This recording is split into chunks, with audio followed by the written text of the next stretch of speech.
Oi, oi, oi, oi, oi, oi. Oi, oi, oi, oi, oi, oi, oi, oi, oi, oi, oi, oi, oi, oi. How are we doing on this beautiful, beautiful Wednesday? What a beautiful Wednesday. How are we doing today? Yes, yes, the slop is in session. Yes, yes, of course. I was that keen for the slop that I didn't even dry my hair when I got out the shower, so I look like I'm wearing a fucking toupee. Yes, yes. It's Thursday. Ah, you Aussies? You must be like Aussie or Kiwi, right? Yeah, it's Wednesday. Pyro, did you see the SpongeBob by parody? Patrick just got a stroke deal. The SpongeBob AI parody? What? You look very cute today. I can even imagine you in femboy gay porn. Yeah, I'm sure you can. Thank you for ticking anonymous when you made that dono. Will you ever play FIFA? Play FIFA? Honestly, bro, like football never really interested me. Like even as a kid. Like imagine being from the UK and not caring about football. Thank you, Lico, for the 10. Where'd you watch the SpongeBob AI? Apparently it's hilarious. I saw one with SpongeBob. No, Patrick was just saying Walter White's home address. Is it on Twitch? I assume it's on Twitch. It's on YouTube? Hang on.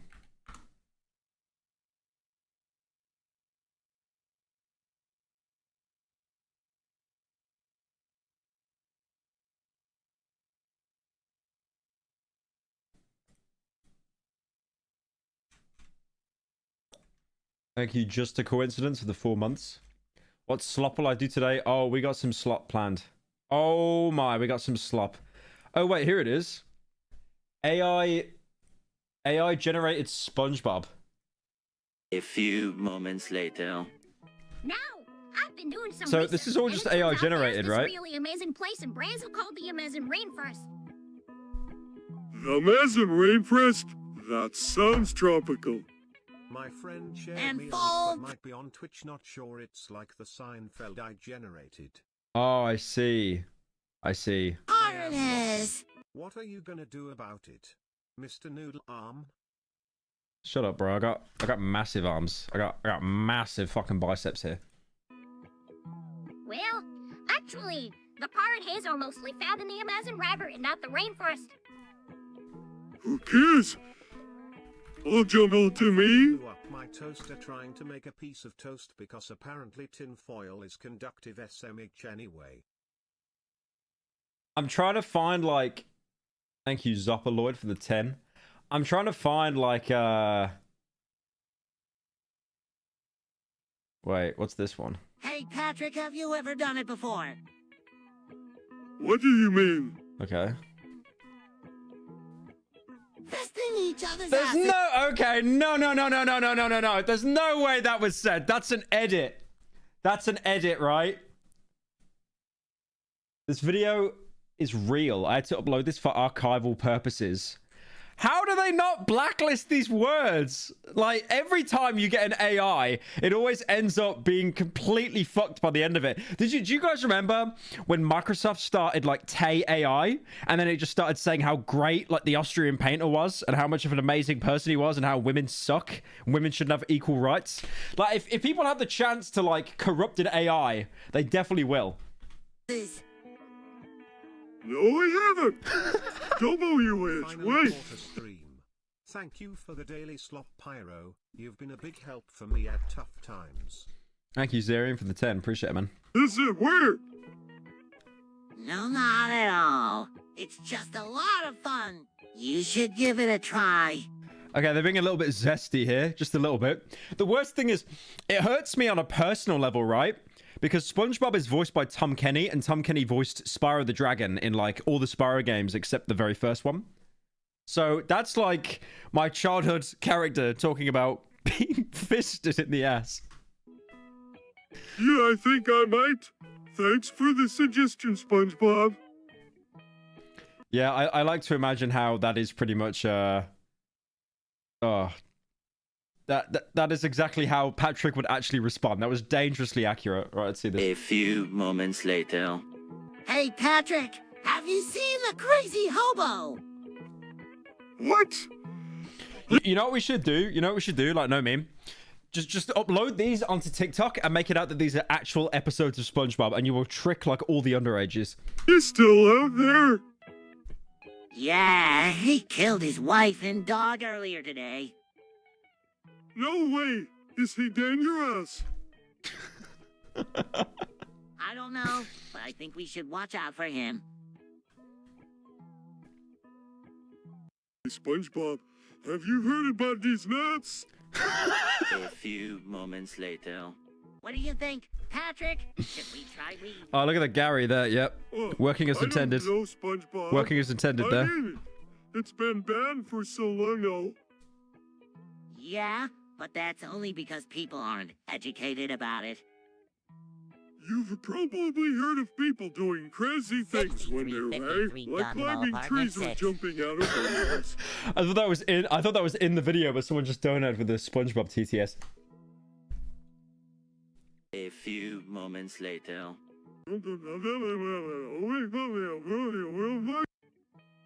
Wait, what? Moments What?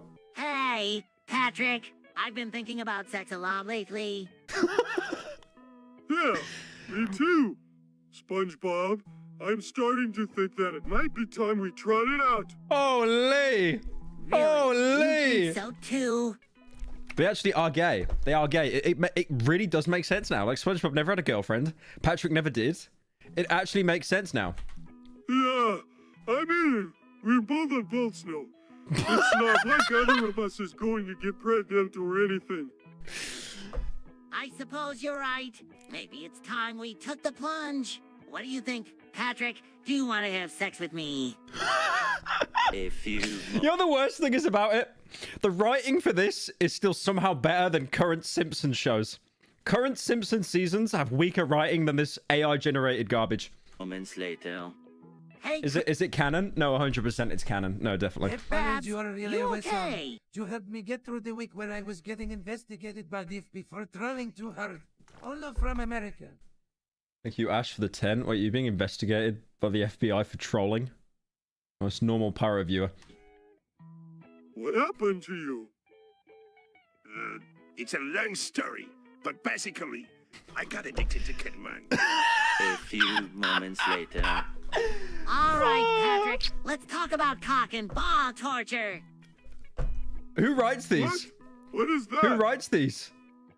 Does no one watch SpongeBob anymore? Did they have to like make it like M-rated to get the audience in?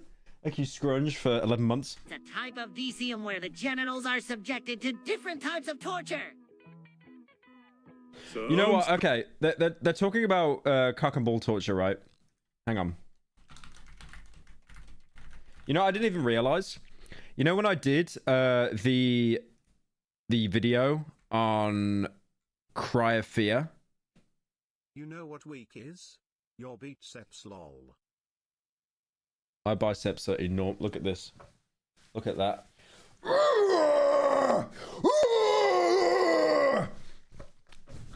My biceps are enormous. Don't you dare say otherwise. I just have a sleeper build. Yeah, so they were talking about cock and ball torture. Look at this. So this is the flashlight in Cry of Fear, right?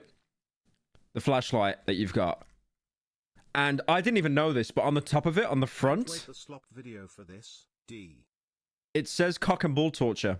They wrote the logo to say cock and ball torture. And that has been living rent-free in my head. So that's, yeah, I just got reminded of that. Painful.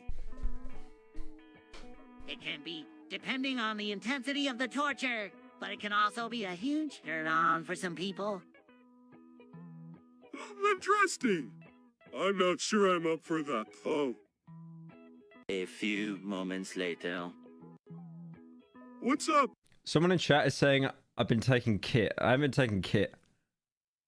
Why does this have better script writing than main channel Pyro videos? Okay, let's not do that. Let's not do that. Let's not say that about the video I've been working 8 fucking months on. Let's not go there. Let's not go there with the GLaDOS donos. Let's not do that, Ron. Donating $10 out of your mum's purse. Let's not go there. Sandy. And What about it? it just seems like it would be so fun. What do you mean, Sandy? You look like a walking She stick. means. But the sad reality. I already wasted $30 on you. My life is sad. Thank you, sad person, for the $10. We could all have some fun together. A threesome. Why is it all about sex, by the way, in SpongeBob? Hello? What? The last 3 bits have all been about sex. Thank you, High Priestic, for the month. What do you think, Patrick? Is a threesome something you'd be into? Oh, I don't know. Who knows? It might be fun, but I gotta be honest with you guys. I'm not really into girls that much. Okay, he's gay. He's gay. It's actually confirmed. Okay, guys, canon. Patrick is gay. I knew it. Ever since I saw him in the SpongeBob film showing his ass off when he was flying in the air naked, he's gay. He's gay. 100%. It's confirmed now. Canon writing. Plus, Sandy's my friend, and I don't want to ruin our friendship by having sex with her. That's just not me. But a threesome with her and you, I could see that being really hot.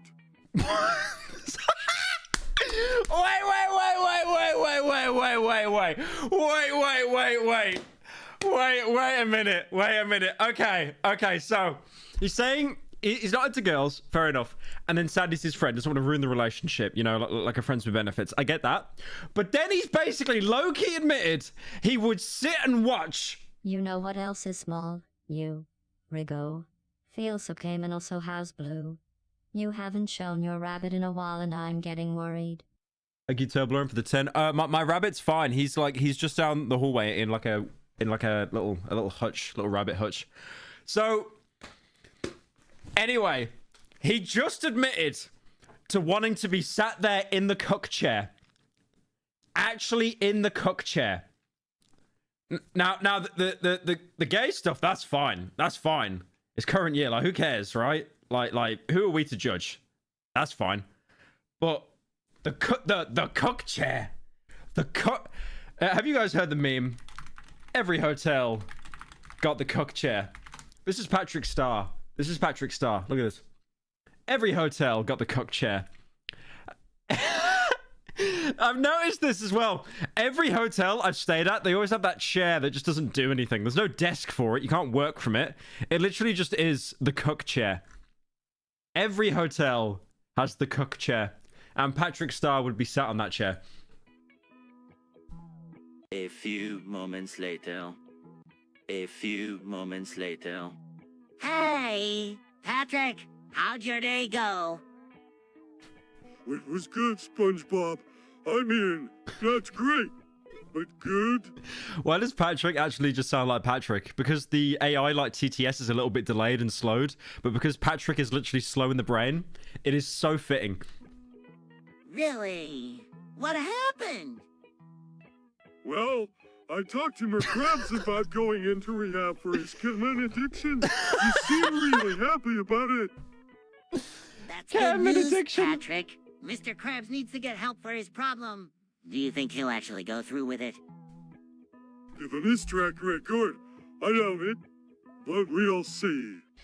Imagine like if SpongeBob came out during like the Rogan era. Where like, you know, all the shows were like anti-drugs. Wait, is it Rogan? What was that president called? Reagan, not Rogan. Ronald Reagan. When he was like doing all that anti-drug stuff and it was all being pushed in the cartoons. If we got SpongeBob during his presidency, they would actually be talking about Mr. Krabs on ketamine. Hey, Patrick, wanna have sex? Okay. Oh, sure. I'm always up for a good time. Oh, sure. That's fine. Right! Follow me into my bedroom. They're literally in their bedroom. So, are you ready for this? Totally. I've been thinking about this all day. A few we don't even get to see it? What's the point? No. What's going on? What's the point? Like, why live if you can't even see it? That's so pointless. Let me go to the live stream. A few moments later. Hey, Patrick. Let me go to the live stream. But WHY, so much fun. I don't know. It just doesn't appeal. What are they talking about again? A few moments Are they later. talking about sex again? I can't believe it. Patrick, we're cancelled. What do you mean? We're cancelled. They talk about gay Mister, sex the whole Krabs time. just came in and said that we're being taken off the air. Oh no, this is terrible. We've been on the air for how many years? After a week of being an impatient Tiananmen wishing to kill Square myself. tipped $5. Been a hard month for me. Always loved your slop, and appreciate your content very much. Actually does help me. Wish you well. Release was that war yesterday after a week of being patient wishing to kill myself. Been a hard month. Oh, thank you, Shifty Eyes for the 10. No, I appreciate it. Hopefully you're doing better, man. The best strat, if you want to get your brain out of a shit place, is just to distract yourself. People say that that's such a bad thing, like you're avoiding the problem, but honestly, all you're doing is distracting yourself until you get a bit more like serotonin or dopamine in your brain, and then you can deal with things differently. But yeah, I appreciate it, man. Thank you.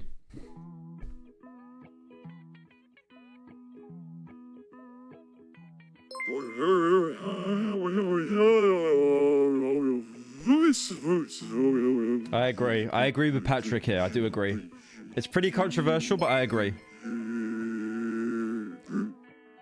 I like how I tune in and he had a stroke. 7 seasons plus a movie. 7 seasons. That's a long time. What are we going to do now?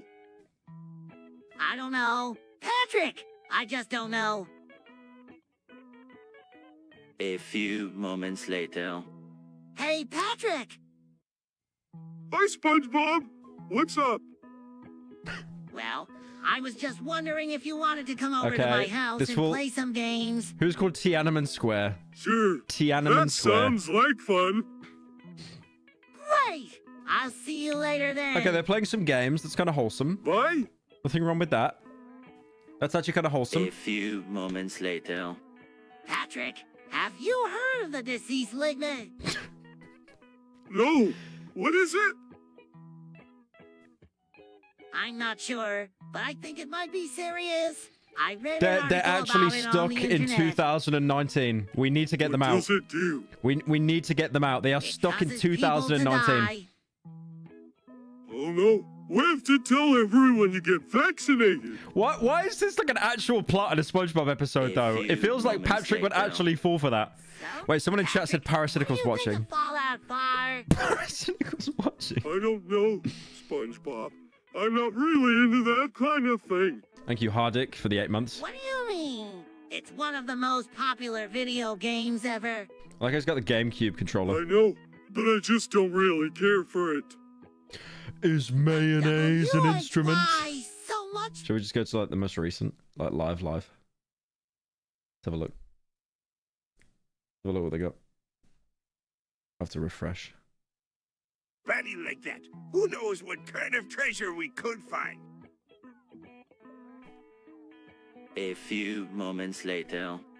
Now, boys, I'm gonna need you to stay sharp for me this afternoon. Right, keep on. He's got a ketamine addiction. Sharp as a tack, Mr. Krabs. Patrick's speaking skills. That's the name of fish. Patrick's speaking skills. That's my boy. Nah, I'm sure you both Patrick's remember the old Krusty speaking Krab stand. skills. The one where we gave them too much food and then charged them for it. Patrick's The very speaking one. skills. And I expect you to use your nuggins to think up some new way to give the customers this time around. Don't worry, Squidward. We'll come up with something. Okay, they're gonna do a crypto Now scam. get to work, 100% boys. they're gonna do a crypto scam. A few moments later. Patrick's speaking Patrick, skills. what are you doing? You can suggest ideas. I'm for committing what to talk tax about fraud, if you reach SpongeBob. level 5 on the Discord. What's that? Oh damn, really? Thank you, Mazzy, for the It's when 10. you don't pay all the tax Okay, you I owe. like Patrick here. The tax evasion thing That's sounds illegal. really good in a video game. Yeah, but it's also really fun. Come on, it'll be a blast. You know what the funny thing is about A tax few fraud? moments You get later. charged the same as Hey, second-degree Patrick, murder. Have you seen Breaking Bad? Okay, this could be good. Okay. Yeah, I Yeah. love that show. Say good thing. Come on. Yep. Yeah, me too. I just can't get enough of that Walter Okay, White I guy. like this. I like this AI. I like this He's AI. so cool. I can't believe he's been able to keep getting away with all of his crimes. Well, Yeah, I know. It's like he's some kind of criminal mastermind or Wait, something. what season are they on? Like season I'm a 3? little worried about him. Are they on like season 3? Worry about him. WHY? WHY. Well, it seems to me like he's getting a little bit out of control. He's been doing all these terrible things and he seems to be enjoying it too much. I'm worried that he might end up going too far and SpongeBob getting needs to himself do into video. trouble. SpongeBob needs to do video essays. He's analyzing Walter White's character. He knows what he's doing. He seems like a pretty smart guy. Yeah, you're probably right. But still, I can't help but worry about him. That's amazing. He's actually predicting Walter White's downfall. A few That is moments amazing. later. Patrick, What? what are those things? Oh, these are Minecraft sex mods. Mods? What do you mean by mods? Oh, Minecraft sex mod. Well, Okay, it's a you way don't of need to explain increasing it the to her, sexual bro. experience in the game. There are all sorts of different mods out there. Ones that make the creatures look different. Ones that make the sex scenes more intense. Sex scenes Ones more that add new intense! storylines. I'm done. I'm done. And you've tried them all out. Oh yeah, I'm a big fan of the mods. They really take the game to a whole new level. He is literally me. Really? How so? He is literally me. Well, for starters, the sex scenes are a lot more realistic with the mods. Added storylines can be really hot and steamy. I mean, should try it out sometime. It's a lot of fun. You can see like Gary just begging him to stop. Like, please, man. A few moments later. Holy shit! Like Patrick's a little I've bit. been thinking It's a little bit kinky. Oh boy, what about? about those ketamine-laced Krabby Patties. What about them? Do you think they're sex? Who knows? But they're definitely more fun than regular Krabby Patties. Great joke. Critically. Yeah, he's having a brain aneurysm. Yeah, he's having a stroke.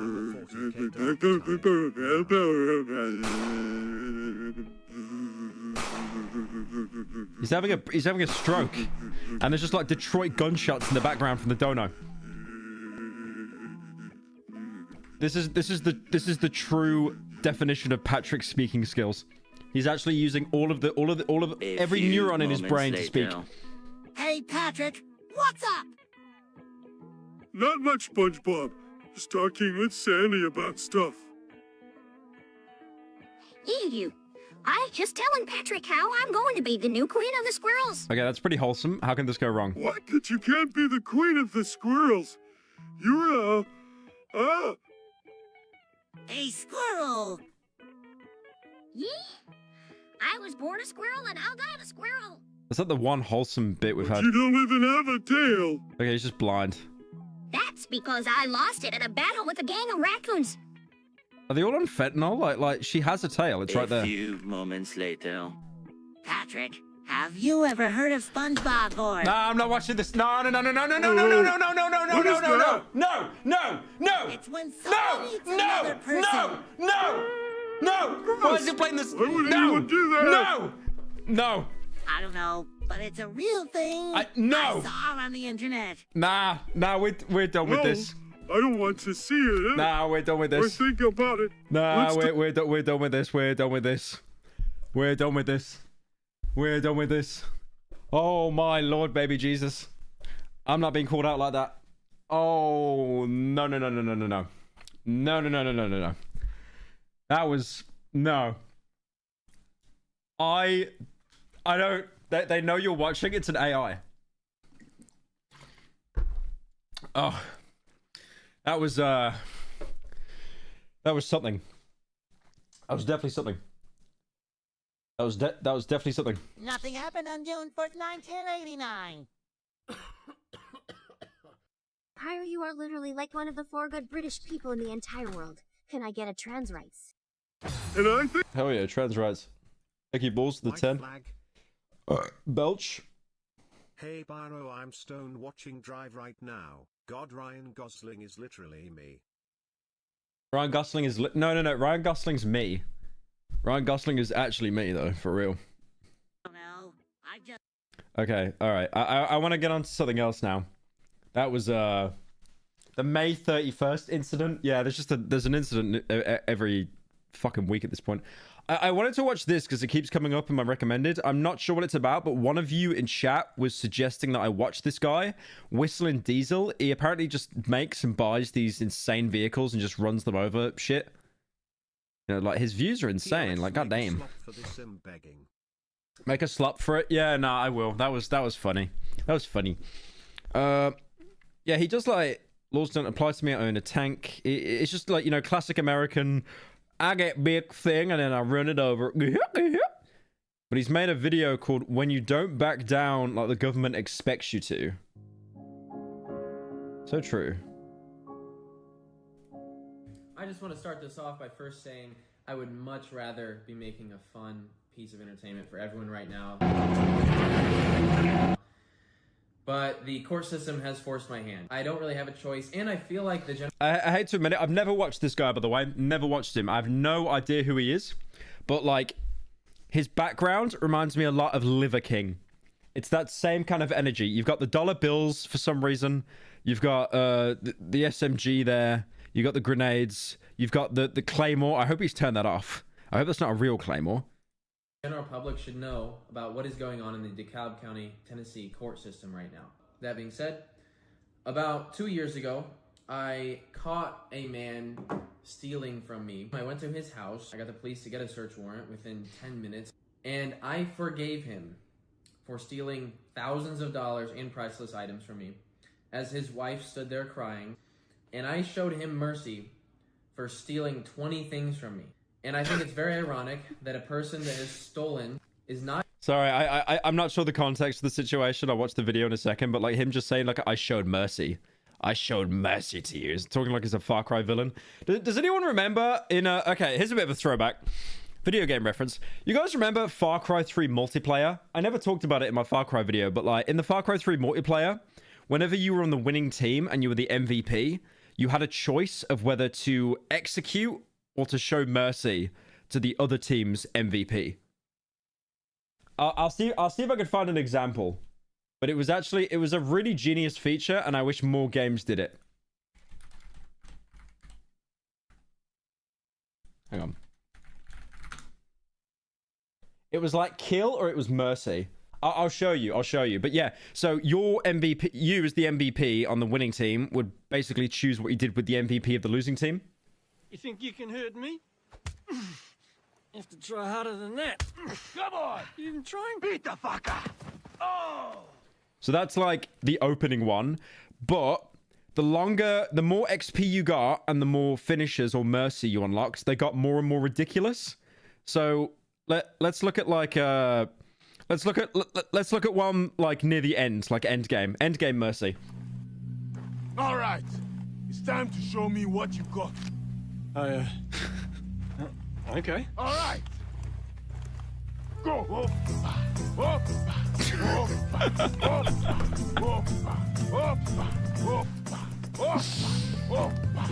I like you've just got the disappointment of your teammates as well. It's time.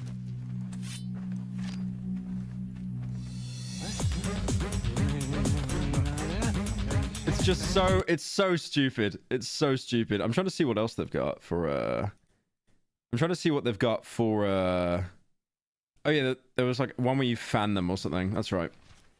Like imagine, man. Imagine barely clutching and then doing like mercy as well. I'm trying to see what the worst one was for you've got, hang on. Oh, this might be, is this it here? Yeah.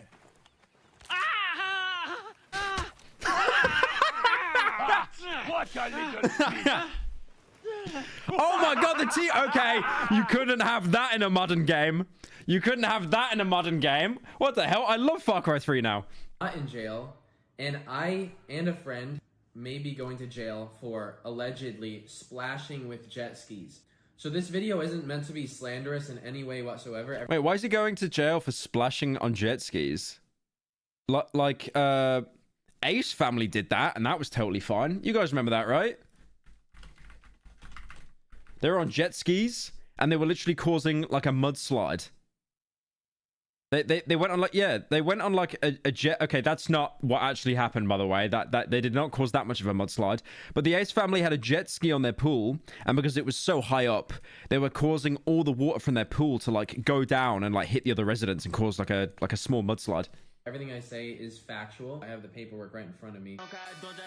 So on May 12th, 2022, I was on a lake filming a video with some friends, and after we were done filming that video, we went jet skiing. There was not a single other person on the lake. Me and my friend are just riding jet skis how jet skis are meant to be used. We're not getting in close proximity. We're not trying to hit each other. We're not doing anything dangerous. A boat of 4 TWRA officers, which is their version of the DNR, pulls up, but then charges my friend and I for reckless operation. We're giving you a big break, okay? You are getting charged with reckless operation, and then... I like the meme images on the top right corner, because I'm actually not sure how to feel. Thank you for putting Robert Downey Jr. Flabbergasted. You are getting charged with reckless operation, and then no butter at the... You gotta have butter at the top. Which is a Class A misdemeanor in Tennessee. I got the same charge as a DUI. The max penalty... Wait, so what was the charge again? My friend and I for reckless operation. Reckless operation. That... I feel like that's such a cope that could be applied to like anything. That's so up to the officer you're dealing with. If you're dealing with an officer that's like a complete bastard and he woke up and his wife already left to like, he woke up in the cook chair this morning and his wife and the bull was already gone. Like he's probably not in a good mood. But then if you deal with like a nicer officer, maybe he wouldn't really care that much. I don't know. I feel stuff like that is just like that was reckless. Why? You were swerving a lot. So stupid. Thank you, Ian Butcher, for joining. Holy! Is your profile picture Tally from Mass Effect? Holy based! You okay? You are getting charged with reckless operation, and then no butter at the... You gotta have butter at the top. Thing is, if there was like, people in the background and stuff, like kids on like a floaty or something, or like people with boats, like, and it was pretty crowded, I would kind of understand that, because you'd be like disrupting the peace a little bit. But again, it's like, look how barren this lake is. I'm sorry, you got it. I'm charging you with a reckless operation. You're disturbing the fish. Which is a Class A misdemeanor in Tennessee. I got the same charge as a DUI. The max penalty for that is a year in jail. This is my first time on a Tennessee lake. This officer was 100% unapologetic for this. There was no suggestion of a warning. So we go to court. I'm assuming that this is going to be like a speeding ticket. I'm like, all right, we'll just get this taken care of. It's not that big of a deal. Yeah, I think it sucks. Like, again, it's always down to what officer you deal with, right? Because you could deal with, like, I remember once I got pulled over. Well, I didn't get pulled over. I was in an Uber and my Uber driver ran like 2 red lights and then the cop like pulled him over. And he was like pretty nice to the driver, to be fair. He was like, he's basically said like, you're a fucking moron. Like, you know that, right? But like, I'm not really going to like fine you or anything. And I was chatting with the guy and he was pretty friendly, but then you get some police and like they literally, the only other person I can compare them to is a nightclub bouncer. Like they want the argument, they want you to escalate it. They almost like kind of like bait you and goad you, and they're just so like passive aggressive and petty. A year later, I am still going to court over thank you, Spiky, for joining. Splashing with a jet ski, and this is what started what I'm about to talk about. The DA, which is the district attorney in charge of prosecuting everyone for the county. He's the one that presses cases and decides which ones are worth their time and what's not. He takes me and my friend John into a dark room. The lights are off in this room with the 2 officers. He took him into the back rooms. No, not the back rooms. Down at the table across from us. And I remember this so vividly because I could not believe it when I was hearing it. He said, I don't do this often, but I'm going to offer you guys a deal. You have a lot of pull and following on the internet. I know that you could get a lot of people to go to our voters ed class. Make a video inviting people to our voters ed class. Oh my god. Everything. Now, that's blackmail. Well, okay, that's bribery at least. That's insane. Literally saying, make a video promoting us and it'll all go away. That is insane. I mean, that is okay, that kind of is blackmail though, because it's like, if you don't do it, we're still going to press charges. Oh my god. What if I was someone else who didn't have that? Would they be offered that deal? Or are they just going to press the charges? All right, go to jail for a year. So They knew who I was because I'd made a video on what happened that day, and they thought that they could get a video out of me. I said, no, I mean, I have sponsors. I can't just make a video on any random subject. This is my business. I say, no, this is unfair. You can't extort my business in exchange for promoting your government agency. He's all offended. He's like, all right, well, it's off. Most normal American police. I mean, we know that they accept bribes. Why do you think in like, video games you can literally bribe the police? I swear, like mafia games, you can bribe the police to look the other way. Table then or whatever. All right, this is like an episode of CSI now. We walk out of the dark room. John and I go to walk down the hallway to leave, and he says, oh, come back here. My son or the kid that works here, I forget, one of the two, wants a photo with you. I was nice and took a photo with his son, but why would a government employee, a DA, ever do that? How can you look at someone and tell them to take a photo with your son after you just tried charging them with a year in jail? That just started everyone off on the wrong foot. Yeah, that's just flexing. And it really just shows like where that DA's priorities are. That is madness. It's like, oh yeah, so I'm just gonna casually bribe you. I could lose my job for that, but yeah, if you guys can make a video, that'd be great. Also, get a picture with my kid over here. That'd be great. He's actually a big fan. I've actually got PewDiePie next. I'm gonna sue him, and my son also wanted a picture.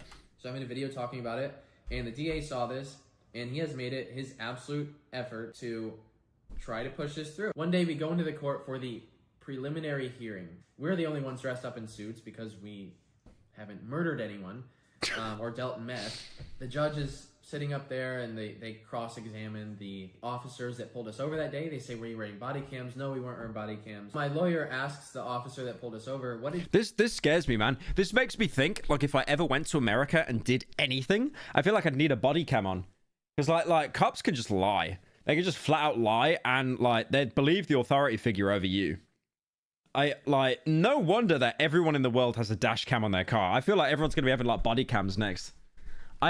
Again, I've said this numerous times. The UK is a shithole, but the one thing that we've got is we're not America. What did you witness them doing? He says, I witnessed them operating their jet skis within 30 yards of each other, which is 90 feet.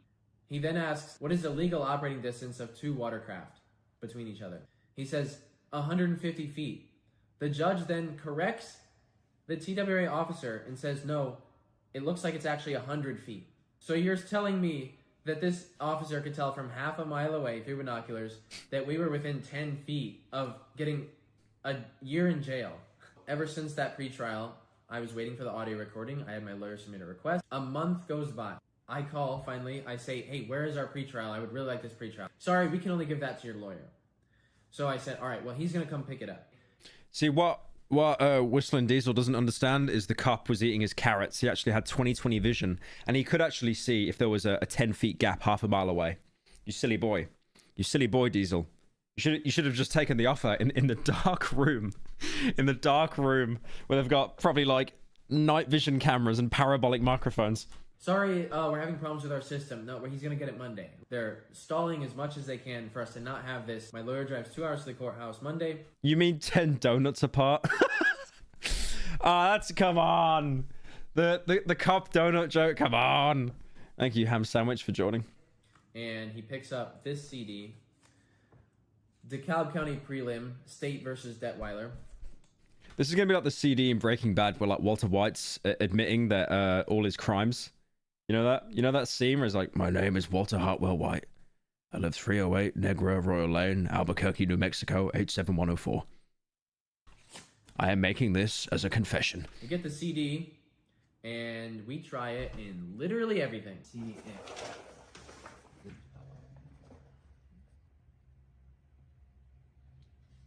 Nothing. There's nothing. It's a blank CD. Yeah, it would be here. They gave him a virus.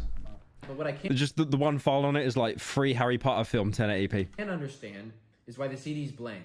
They say, oh, we've been having some trouble with our system lately. Okay, well, their system can only burn CDs apparently. I want audio of this pretrial. This literally explains my innocence. My lawyer sends me this letter that he got from the judge. This is so funny. I'm sending you a copy of the audio recording from the preliminary hearing held on February 21st, 2023. This audio is released to you as counsel for the defendant to assist in the defense of the pending case. While I understand that you may need to play this audio recording for your client as part of your preparation, and you may need to share this with the co-defendant's counsel, you are not authorized to decimate disseminate, or Disseminate. distribute this recording to any other persons. And this recording shall not be published in any form on any social media or any media platform. This applies to your client or anyone acting on behalf of or in concert with your client.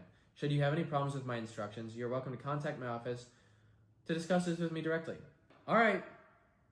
You want to play that game? Is the district attorney Billy Mitchell? Is it Billy Mitchell?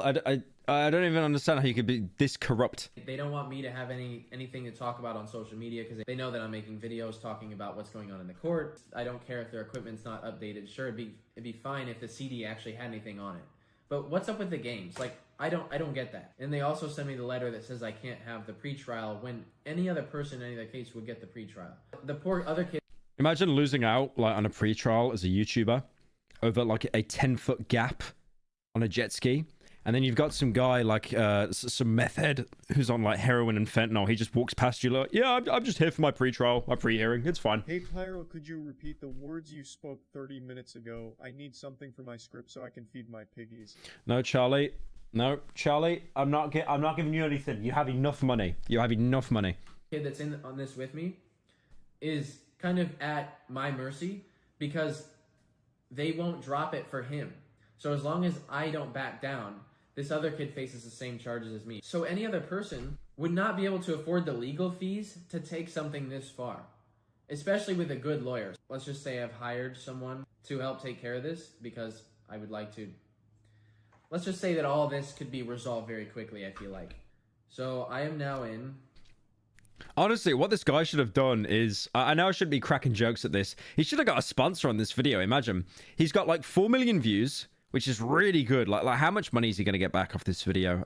Probably about like, let's say maybe 20k if he did like mid-rolls every couple seconds, maybe. And then if he got like a sponsor for it, which he could probably get like 50k for because it's such a well done video, he could actually pay for his lawyer. He could pay for his lawyer entirely. I know that sounds really like insensitive. I'm just kind of seeing it from a financial. Just over 70. Yeah, sponsored by Ridge Wallet. Imagine it's just sponsored by Claymore. It's just like got the Claymore, the laser sets up. $5,000 in legal fees for this. I'm paying for myself. He paused to look at the view count, considering what Pyro's saying. Wait, what did he? So I am now in. He's like, oh shit, 4 mil. Fuck, I could have got NordVPN on this. I could have got Raid Shadow Legends. He's like, 4 mil. Hang on a minute. 4 mil? 4 fucking mil? Why not sponsor this? Just over $75,000 in legal fees for this. I'm paying for myself and this other kid to help defend him because he literally operates a cattle farming business. Like really, you picked the absolute worst possible person to fuck with because I don't put up with this, and I see it happen all the time. I'm happy you censored the word fuck there. That's really good because there is too much profanity on YouTube. And he also still has the alcohol, the gun, the grenades, the claymore, the shell cartridges. Just doesn't make any sense. You know the worst thing is as well, that anecdote he was talking about being taken into like a dark room and being interrogated like it was Sam Fisher from Splinter Cell. I don't think he's even going to be able to use that in court because there's no proof of it. There is no proof of that even happening whatsoever. So you can say that on a YouTube video, but that's just not that's not going to weigh in court at all. That's just going to turn into like he said, she said. Protest against courts seeing civilians as vulnerable and weak people that they can take advantage of, and to help pay for $75,000 in legal fees. I have made the jet ski. Oh no, he got on it. He didn't do an ad read. He did merch. Now I hand drew this. I literally whipped it up in 30 seconds on Photoshop. Why does that go kind of hard though? That actually goes kind of hard though. So it says, I like that. Eliminate him. Eliminate him. Bad, ban water. No. Okay, this guy's got an art degree. This guy's actually got like an art degree. Oh my god.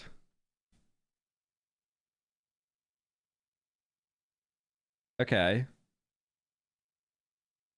This guy actually has an art degree. Hang on a minute. I'm gonna screenshot that.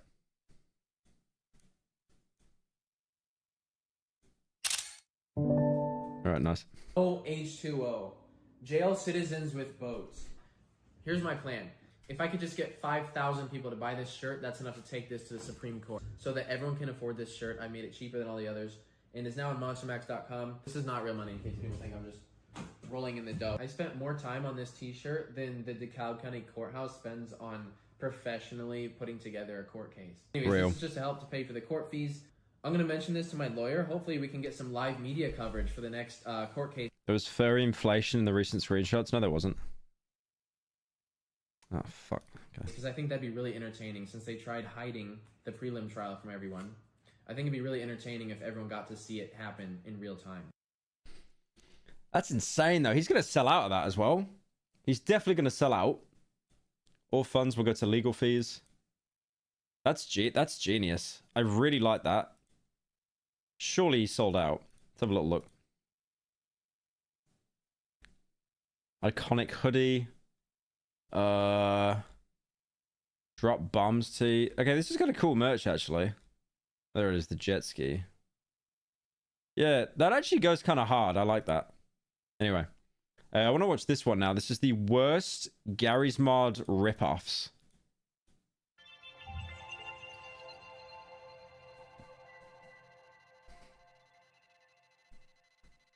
When something is good, people tend to copy it.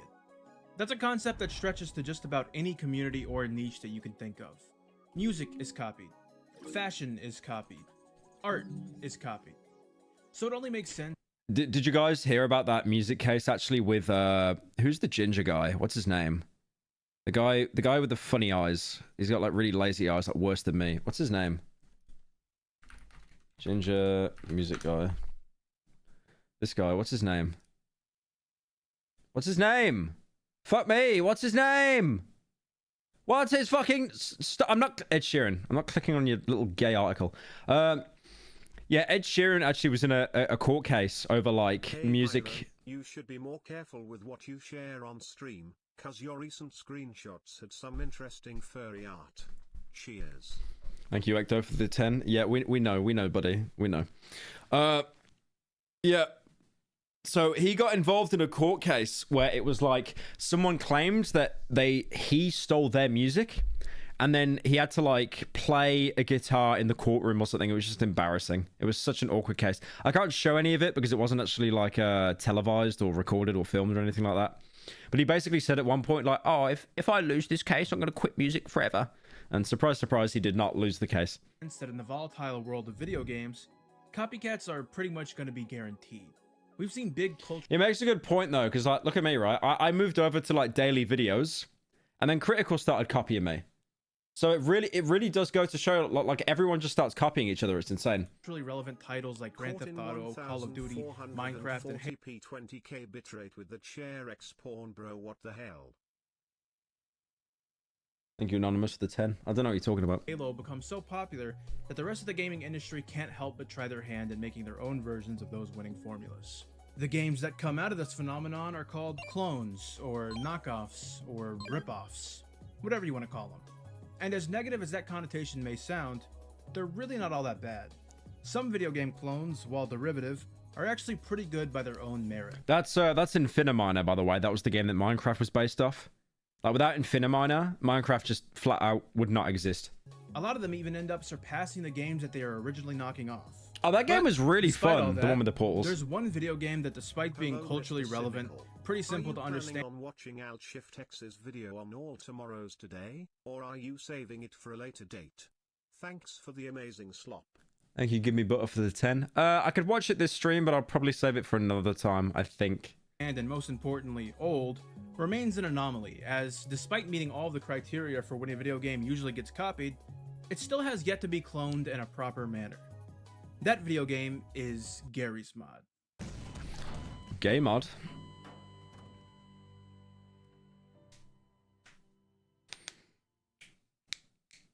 Garry's Mod is in a really strange spot. It's undeniably very popular, has had a huge impact on the internet, and is cobbled together with sticks and masking. I like how people just always default to using Das Bullshit. Is that Das Bullshit, or was it Icton? Oh, there was so many people back then. And is cobbled together with sticks and masking tape. But despite all that, there really aren't any competitors or clones of Garry's Mod. What's that gun called in Gary's mod? Gmod. Is it called the prop gun? That's right. There was someone on Etsy and wait, hang on. There was someone on Etsy and they were selling a prop gun that actually had like a screen on it and stuff. It looks so fucking cool. I mean, that's pretty cool. But someone had like an actual functional screen on it. The tool gun, I think it's called. Oh, tool gun. It's called the tool gun. But there it is. That looks so cool, bro. Like, come on. Oh my god. Look at that shit. That is so cool. I would love that. I would pay $1 for that. Man. That is actual sex. I love that. And it's like the stock Windows XP like layouts. That's so cool. I love that. If someone asked you to name Minecraft clones, you'd probably be able to rattle off a few pretty quickly. But when it comes to Gary's mod, the only clones that it has are so bad, miss the mark so much, and are usually so janky that it's almost not even fair to make fun of them. I feel, does it even have any clones? I know that Sandbox is a clone. Well, it's not even really a clone, is it? It's a sequel. So today we're gonna make fun of him. Yeah. Have you ever looked at Gmod and gone, wow? His transition slides are really nice. I like them. Steam and possibly a Bitcoin miner. If you have, you are A, very, very weird, and B, very, very lucky, because that's exactly what Mod and Play is. Mod and Play is an Unreal Engine 4 ripoff of Gary's mod that's on Steam. It's a Russian-made game that lists pretty much no information about itself or its developer anywhere online.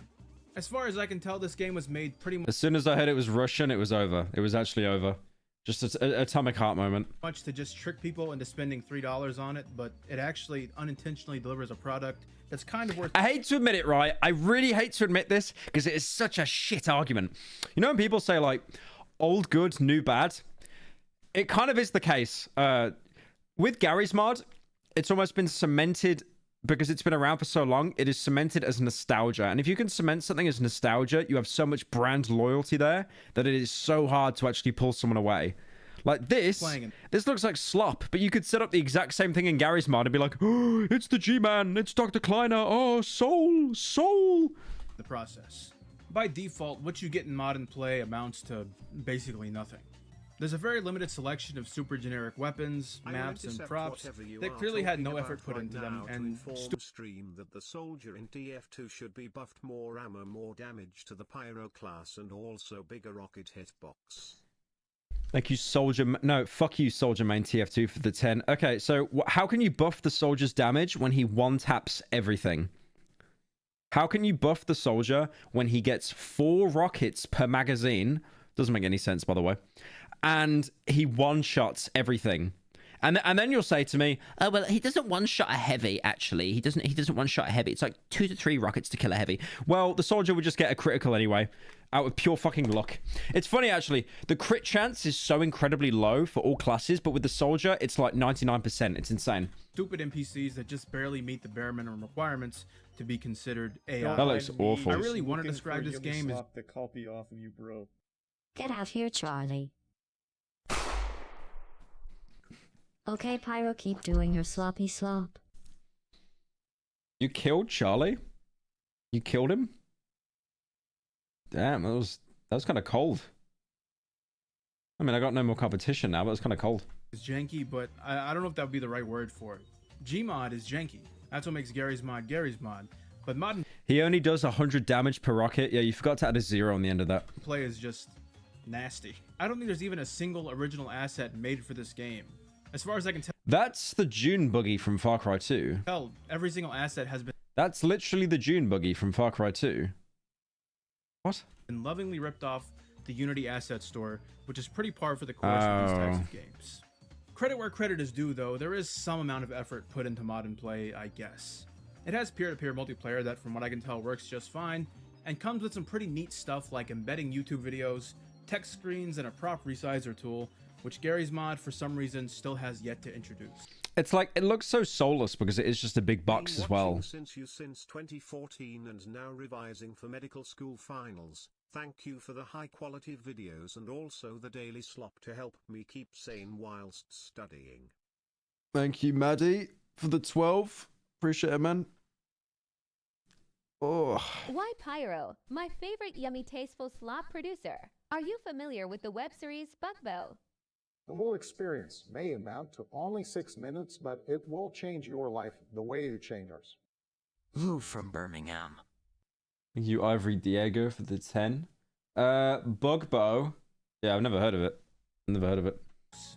The driving is also just straight up better than pretty much. Why does he look like a child in that car? Look at him. He looks like a little infant in that car. It's also just Why is it straight so up short? better than pretty much any Thank you, vehicle, Cancerous, for the official or 9 otherwise, months. I've ever driven in Gary's mod. I mean, it still feels really bad in modern play, but it feels better than Gmod. Anyway, my point was before the dono, like, because it's a big empty box, it feels so barren. Like, that's why the stock maps in Gmod were always like, you know, GM Construct, GM Flatgrass, because there was at least something that was tied to the actual source engine in the actual Half-Life games. Yes. Weapons are the bare minimum. They feel like duty, and the view models lack even the most basic of polish. As much as people hate on Gmod's default arsenal being limited, you start to miss it quite a bit when your only 2 weapons are the nastiest AK ever, paired with the ugliest Glock known to man. The gravity gun model is... Yeah, that AK looked rough. That looked like a first-person mod in GTA. I played GTA 4 with the first-person mod recently, and that's exactly what it looks like. It does not look functional. AK ever, paired with the ugliest Glock known to man. The gravity gun model is also just insane. I can't even tell what this is supposed to be. It looks like somebody made a gun out of like a grub or something. I don't know. The tool gun, instead of being a cool revolver, is just your fingers making a gun shape, which I mean, okay, that's kind of based actually. Now, all of that should be just about all there is to this game. A pretty boring ripoff that's severely lacking in content. But modern play comes with a twist. The one thing that modern play has over most cheap Steam shovelware is that it actually has a workshop. Like a real proper one on Steam, just like... Someone added the entire San Andreas map, and the forest, and City 17. Holy shit. Gary's mod. As you can imagine, it's mostly full of people porting over stuff from Gmod that the game doesn't come with by default. Think things like GM Construct and Half-Life 2 player models. But people have also taken to porting over full game modes like Murder. I remember in a previous stream you said you would like to do a fan mail video but haven't really gotten anything big to do so. Don't worry you cute little lesbian, I'll handmake you something you'll like. 01. Ah, thank you, Greek, for the 10. Yeah, guys, actually, good point. I'm going to do a P.O. Box stream soon, like unboxing stuff. So if any of you want to send me stuff, just go into the description of this video or the about section on my channel and you'll get my P.O. Box address so you can send something there. Send me things! I want to open things on stream! And even an infinitely generating Minecraft game mode. Some of the stuff on here is actually pretty interesting, solely for the fact that you straight up can't do it in Gmod. Is that the Habibi? Is that the fucking Habibi kid? Hang on a minute. I think that actually is the Habibi kid.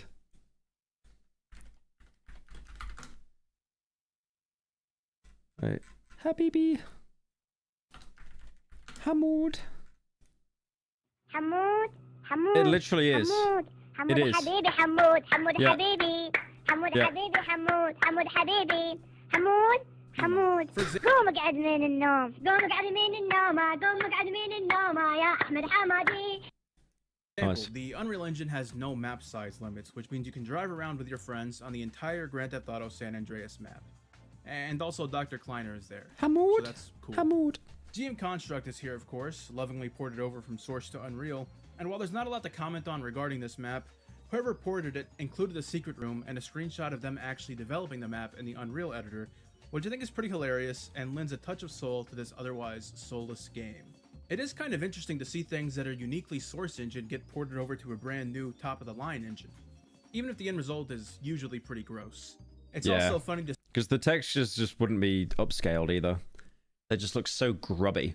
And that actually fits in the Source Engine, but like in how shiny the Unreal Engine is, it just doesn't look good. See that the second Everything just looks glossy now. It doesn't look better, just like gloss. you make a Gmod clone with workshop support, it'll inevitably just get flooded with cool Gary's mod stuff in favor of whatever generic assets you shipped it with.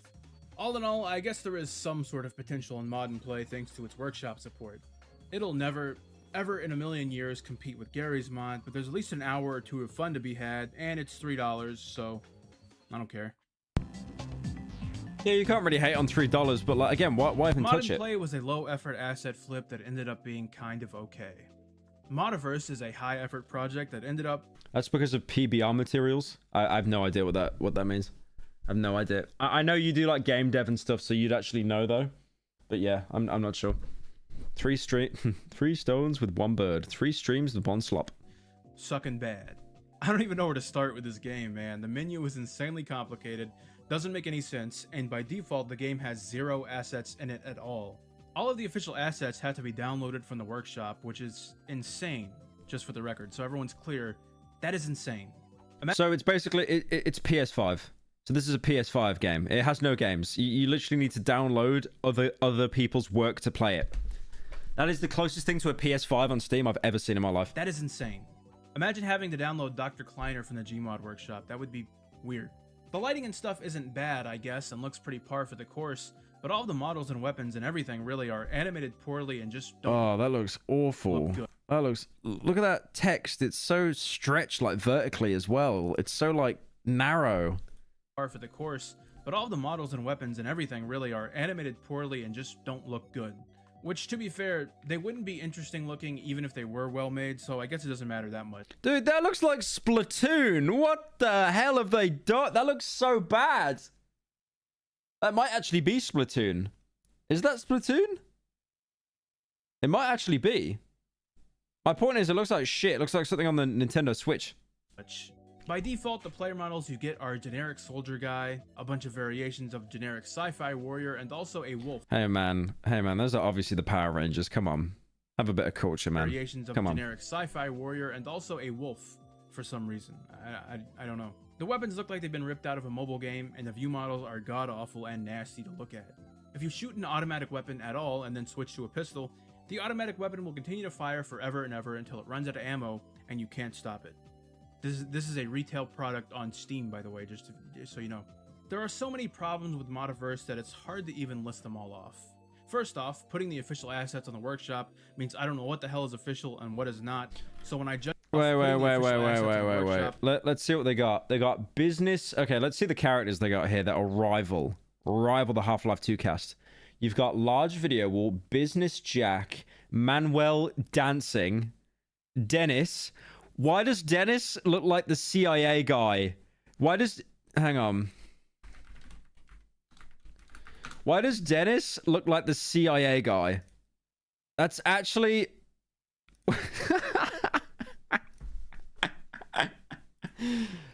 Bane? You've got Dowd, John. Great picture of John there. Very, very good full picture, so you can actually see what John looks like in the preview. Paul, who looks like the Spanish guy in the platform film. Quint, surgeon. I am a surgeon. Zeef, photographer. Looking up guy. I like looking up guy. He's actually my favorite character. And then Zeef. I like looking up guy. I also like Ladder. It's probably my favorite character. Means I don't know what the hell is official and what is not. So when I judge the quality of the game, I have to judge literally everything. This game, despite being more earnest than basically any other game on this list, also manages to somehow be the worst one. According to some Steam reviews, this game was meant to be a competitor to Pavlov VR, which is hilarious to even think about. Apparently the guy behind the game was meant to be a competitor to What is going on, bro? VR, which is hilarious to even think I thought that was Jason Brody from Far Cry for a second. I was shitting myself. Apparently the guy behind Modiverse is the guy responsible for porting Call of Duty Zombies to Pavlov, which sucks because those maps are really, really cool, and this is doo-doo. Well, that's because they're not his maps. All he did was like port it over. He didn't come up with the map design of like Shino Numa. I really do wish I could rip on this game in a deep, intricate way, but the truth is there's just nothing here, and it sucks. There's pretty much nothing redeemable about the whole experience, except these props that are straight up just like real scans of real human people. And you can spawn this guy named Manuel, and he does a little gay-ass dance. Oh, hell yeah. That's pretty cool. I'll show those moves, so that's bro. Modiverse. It's a Garry's Mod ripoff that is so bad that it is literally less fun than Gnome Jigsaw puzzles. Gnome Jigsaw puzzles. Solve Gnome Jigsaw puzzles. Gnome Jigsaw puzzles. Oh, hell yeah. That looks fun, though. Yeah. Kaboom. Okay, that actually looks fun, though. I might stream that one day. That actually looks fun. Nuclear bomb gif. GoMod is Gmod, but with an O in it. But it's also a mod for Half-Life 1 that aims to be for it. Wait, that's Gold Source, though, isn't it? Gmod was for Half-Life 2.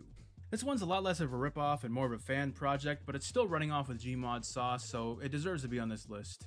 GoMod, to be honest with you, is not bad for what it sets out Yeah, to that actually doesn't look bad. Like if you're basically downgrading it to the original source or gold source, then like you've actually got a fair amount to play with there. It sets out to be Gold Source's version of Gmod, and it accomplishes that pretty well. Along with Half-Life 1 assets, you can because it's gold source, there'll be physics as well, I think, right? I think. spawn stuff. And No, I don't think there are actually. play maps. Like there's no ragdolls in gold source, I don't think. From a variety of Gold Source games like CS 1.6 and Half-Life's expansions, which makes it pretty interesting actually. The only problem I have with it is that it came out in 2010, 6 years after Gmod did, and it frankly just doesn't really serve a purpose beyond novelty. Maybe if you're someone who wants to make films or YouTube content or something in Gold Source, this could be useful, but you're probably better off just using cheats or something. It does have its own version of GM Construct, and as you could probably guess, I think that's pretty cool. If there's one thing these Gmod ripoffs are useful for, it's... I like that. I think that's actually really cool. I mean, yeah, obviously been overshadowed by Gmod. But yeah, there is a lot of novelty to that. To see weird alternate versions of GM Construct, and GoMod delivers on that pretty nicely. Like if you wanted to do like a machinima, like for example, like shit, I mean, you know when I was doing the Cry of Fear video, that runs off Gold Source. If I knew about this, I probably would have done like some kind of machinima or something using the engine on this. I think. I actually used to play GoMod before I had a computer good enough to run Gary's mod. Already, you should watch Skinamarink. It's a cool indie horror film on YouTube. Thank you, Ethan, for joining. Thank you, McDonald, for the 10. I've actually watched Skinamarink. I might do a video on it. I don't know. I saw Wendigoon cover it pretty well, and I'm not sure like what I can add on top of him. But I did like Skinamarink. And I'm sure there's plenty of people who were or are in a similar situation, so I can't hate on it too much. Also, I guess the developers behind this mod saw how popular JB mod got when it came back to life, so they decided to do the very same thing and also rebooted GoMod and called it GoMod Reborn. As far as I can tell, it's just the original GoMod with a bit more effort put into it to make it feel more modern and more like Gmod, so that's cool, I guess. But for me personally, I need to be able to make ragdolls slam their head against walls at 900 miles an hour, and GoMod will never ever be able to deliver there's no physics. For that reason, no ragdolls. It is fail. Sorry. I wouldn't say it's fail, but like it's I think when Ratlobber said it was a novelty, that was pretty much summing it up. Listen, I don't really want to talk about Roblox unless I'm being held at gunpoint, but it came to my attention that Roblox has a thriving community of people making Gmod clones and raise... Wait, he was saying people? What did he flash on the screen? Gunpoint, but it came to my attention that Roblox has a thriving community of people... Is it Wojak? Yeah. People making Gmod clones and Ray's mod... Oh, because his voice broke. ...is supposedly the best one. Now, who is Ray? Apparently there's some really good games on Roblox. I remember doing that weather survival mod once with some mates. I want to actually do a video at some point on like the Doors horror game, because that actually seems pretty cool. Clones and Ray's mod is supposedly the best one. Now, who is Ray? The Mexican guy from Achievement Hunter, I think. I guess he made a mod. I don't know. Ray's mod. I'm sorry to say. It's really good and the only horror game that's ever genuinely shocked me. VN Echo. Thank you, Leo, for the 10. What is VN Echo? Okay. What the fuck is this? What? Okay. Fuck you. Fuck you. Link me some furry shit on stream. Say this. I apologize in advance. Is actually surprisingly bastard. If not for the gameplay, just by virtue of being free and being able to run on probably a literal potato, it's something. It has its own spawn menu, lets you play with Half-Life 2 weapons, has a weird system for mounting add-ons, and as much as it makes me very mad, the driving in this game also feels better than most Gary's mod vehicles. Sorry. I'm not the biggest Roblox fan in the world, but the fact that Ray's mod opts to use Robloxified versions Robloxified versions of Half-Life 2 NPCs for their spawn menu is actually kind of charming. It's one thing to just port over the NPCs and give them nasty, gross AI, but it's another thing to actually put some effort into the presentation of the game like this. I like that. If you're looking for an exact replica of the default Gary's Mod sandbox experience, this game comes pretty damn close. I mean, it still feels bad, don't get me wrong. Roblox movement is just complete and utter garbage, and the physics are bare minimum, nothing. But at least it's something, right? It's got Mario. I like Mario. I can like imagine Mario. being a little booger eater who can't afford Gary's mod, and I guess Ray's mod would be a pretty acceptable alternative if I couldn't play Gmod. A new morning has come. Imagine the amount of like kids that'll actually play that and then they'll never actually play Gary's mod because of the paywall. Gmod is different from every other game on this list. Not because it's secretly good or anything, but because Is that you on can the play phone? it on your mobile phone. Oh my I'm not even god. gonna pretend like there's any depth to this game. I joined a server on the worst knockoff of GM Construct that I've ever seen. Tried to give this random Indian kid a piece of wood, and then he blew my head off. No, I haven't. Thank you, Capybara, for the 10. GM Construct that I've ever seen. Tried to give this random Indian kid a piece of wood, and then he blew my head off, which meant that I was forced to watch an ad for a game called Raft. So that's. Thank you, Richter. Oh wait, it's actually Richter. Watch the new Blubber Time video. I'll check it out. I don't know if I watched it on stream. I don't even know what you've uploaded. But yeah, I'll check it out, man. Have you seen the game Frontlines on Roblox? Frontlines, isn't that the one that Charlie played and it actually just looks like Battlefield? It actually looks like Battlefield. That's the game. Well, those were some pretty based and cringe Gary's Mod ripoffs. I'm not gonna lie, I dug pretty hard to find some games that are actually making an earnest attempt to knock off Gary's Mod, and what I found was pretty much nothing anyways. The fact that Gmod really is just too unique to be copied makes it pretty cool. Gary's Mod has been a... Oh yeah, Richter, didn't you hit like a milestone recently? Hang on. Let's have a look. Oh, I thought you hit 200k. I swear you were celebrating something on your Twitter. You celebrated something. Maybe it was your birthday or something. Yeah, congrats on what it was. I wish I fucking remember what it was. Why everyone loves Half-Life 2 beta? Yeah, fuck it. I'll watch that. I'm actually really interested in the Half-Life 2 beta. Because they seem to have scrapped some like really, really interesting stuff. For like better or for worse. And then they replaced some of that stuff. And put it in Hunt Down the Freeman. Alright, let's give it a watch. Good evening. Every single year, millions of people around the world get excited for upcoming video game releases. This has been happening for decades now, for as long as video games have been a thing. And if you're watching this, then I'm sure there's at least one video game release you can remember getting hyped. Half-Life 2 beta is dark. Yeah, it really was. Because they had Victor Antonov as like the art director, right? And he did some like really dark shit. And then they were like, it's a little bit too dark. Could you pull that back a little bit? I mean, he did the design for Dishonored, the first Dishonored, Victor Antonov. So, and you know how like grim dark that world is. Byro, do you have a favorite historical person? Your mother. Thanks, Rabies, to the 10. Look up Radio the Universe. It isn't furry porn, I swear. Radio the Universe. You're getting timed out if this is fucking furry porn. Okay, it's actually not. Holy milk crates. What is this? That actually looks kind of spooky. Alright, I'll keep an eye on that. Back in the day, launch dates for games like Halo 2 had passionate fans literally setting up camp tents outside of GameStop buildings overnight just to be among the first to play them. But how far would you be willing to go to get your hands on a new game? Would you be willing to camp outside a game store? Would you be willing to illegally pirate it using shady software? It's madness how like midnight releases on games are just dead now. They just don't exist. Because everyone just buys that shit online. Like, why queue up for a midnight release of a game when I can just set my VPN to New Zealand or Australia and just get it like hours before my mates do? And if the game you wanted to play wasn't released or pirate it? How about you get some fucking money? How about you get a job? You parasite, pirate it. The only thing you should pirate in a video game is a show that you can't get in your country. That is the only thing I'll allow. Anything else? Stop being such a fucking brokey and get your money up. or even finished yet, would you be willing to hijack the internal server network of the company working on it just so you could illegally download a copy for yourself? To most people, that last part might seem a little bit over the line. But back in 2003, one little German boy didn't think so.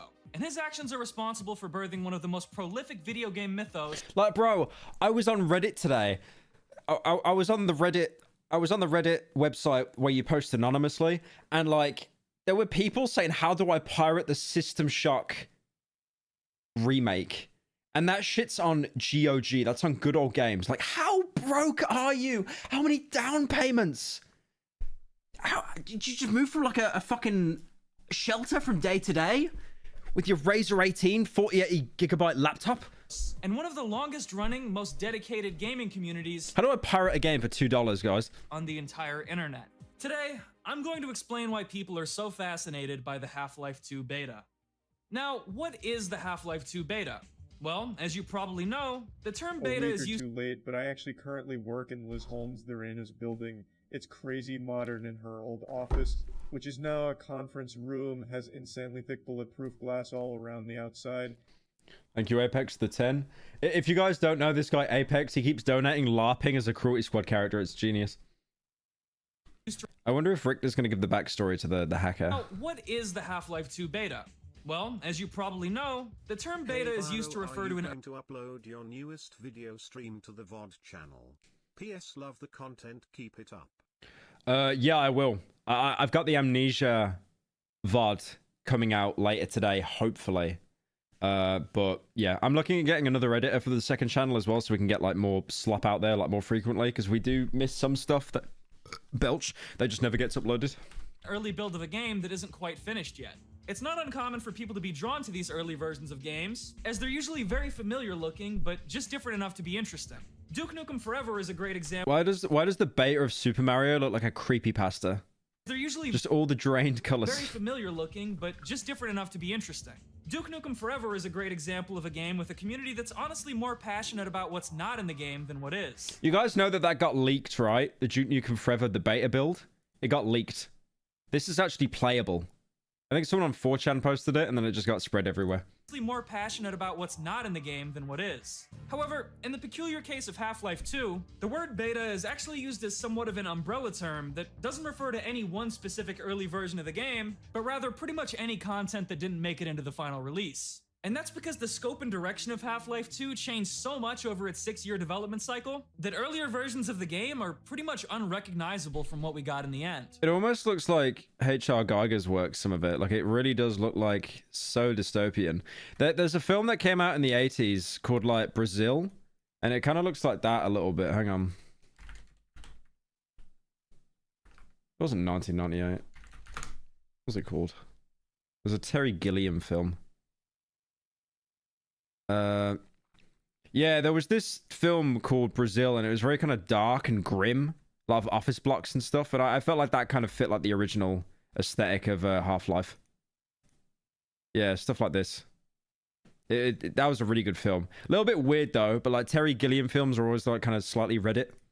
Different characters, different weapons, different locations, different stories. The game changed a lot, and the only reason we even really know as much is because of an event so intensely damaging to the game's developers that it might as well have been an act of industrial espionage. The German hacker. The story accompanying the German Half-Life 2 hacker beta is honestly one of the craziest and most memorable tales in PC gaming history. Okay, I'm not going to spoil this because I'm pretty sure Richter's going to explain it, but this is absolutely hilarious. And the fact that the way he got caught as well, it's like an SNL bit.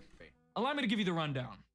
The year is 2003. It's been 5 years since the release of the original Half-Life, and the yet-to-release Half-Life 2 is quickly becoming one of the most highly anticipated video game sequels of all time. Axel Gembe, a young German hacker, wants to play it really, really badly. So using his tech— I'm not 100% sure this is him, but it's the only photo I could find.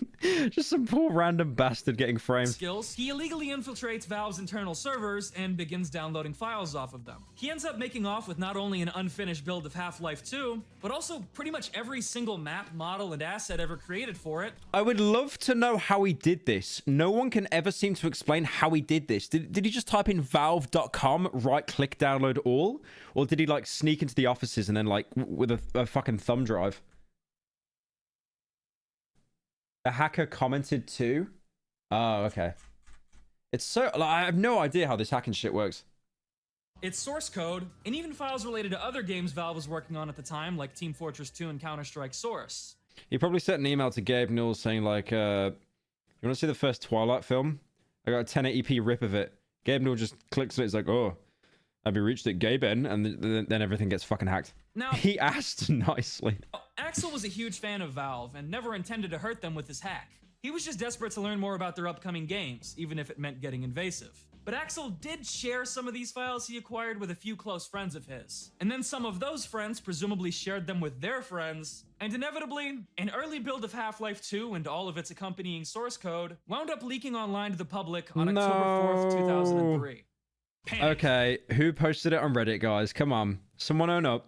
We put it in the boys' Discord group. No one was leaking it. Who leaked it? Who put it on Reddit for some upvotes? This was a flaming catastrophe for Valve. Half-Life 2 was set to be their biggest product yet, and was the game they were relying on doing well to keep their doors open.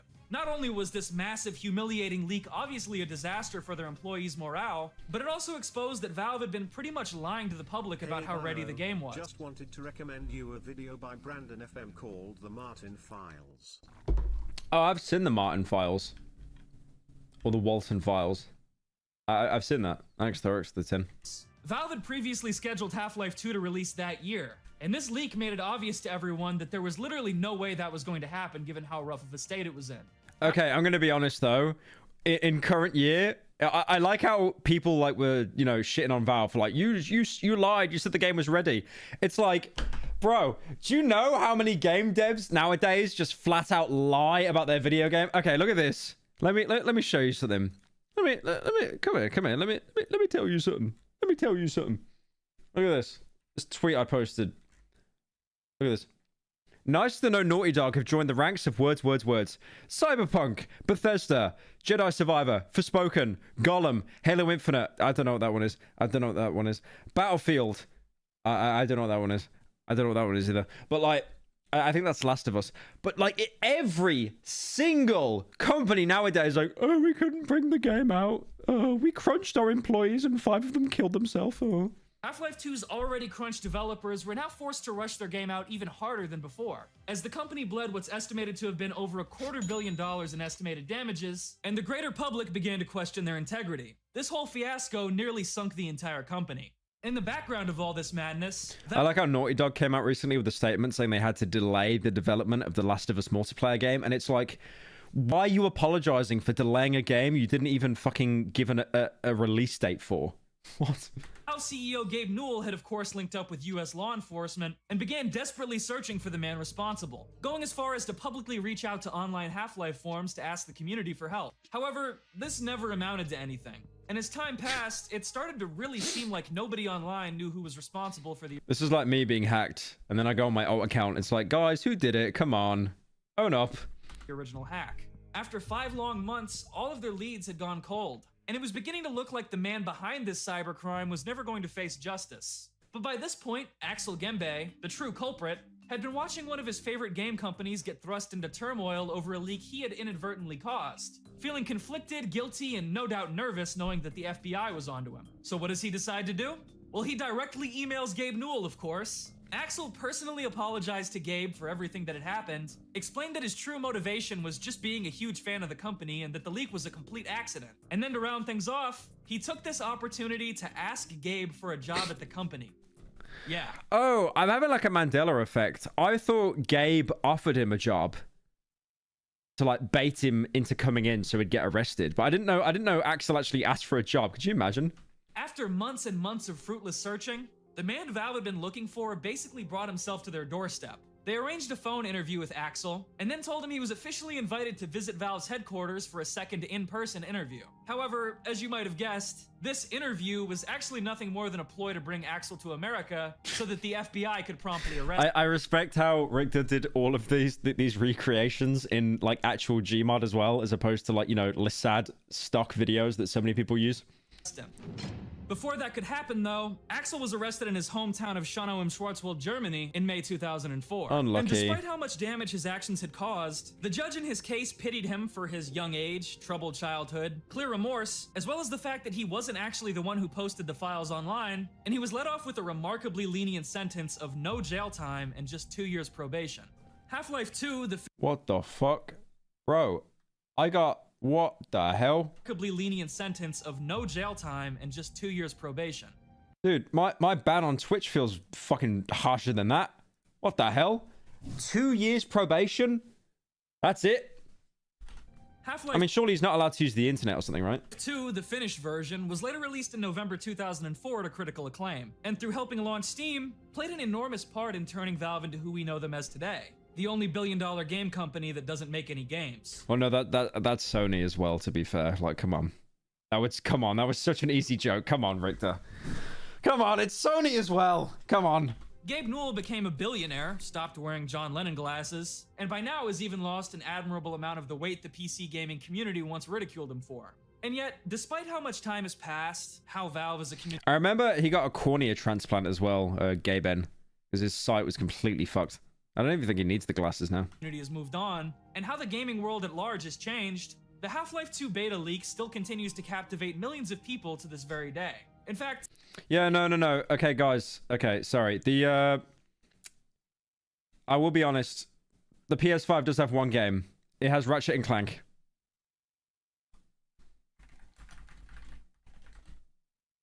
It's got Ratchet and Clank Rift Apart.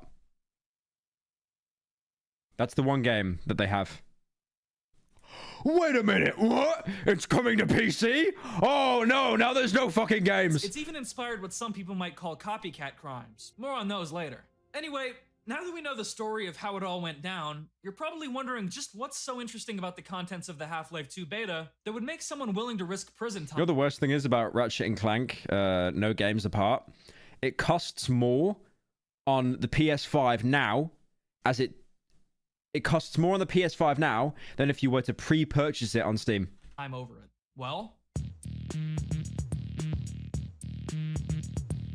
as we touched on earlier, Half-Life 2 had a uniquely complex and turbulent development cycle that the 2003 leak gives us a lot of great insight into. And since Half-Life 2 is the game that gave birth to Gary's Mod and brought us pretty much every other massively famous game that runs on the Source engine, knowing how it evolved into what it is today adds interesting context to a lot of popular internet culture. Like, it's really strange to know that the creepy priest guy that millions of people have seen in famous Gmod videos at one point looked like this. There's no way he looked like... What the fuck is that? That's Mr. Potato Head from Toy Story. That's not real. That's a fan edit. There's no way. There's no way he was ever meant to look like that. Probably the first thing worth mentioning about the Half-Life 2 beta is how the game's story changed. Although the game's plot was always going to end with the human forces triumphing against their alien oppressors, the early storyboards for the game were much more hopeless and darker.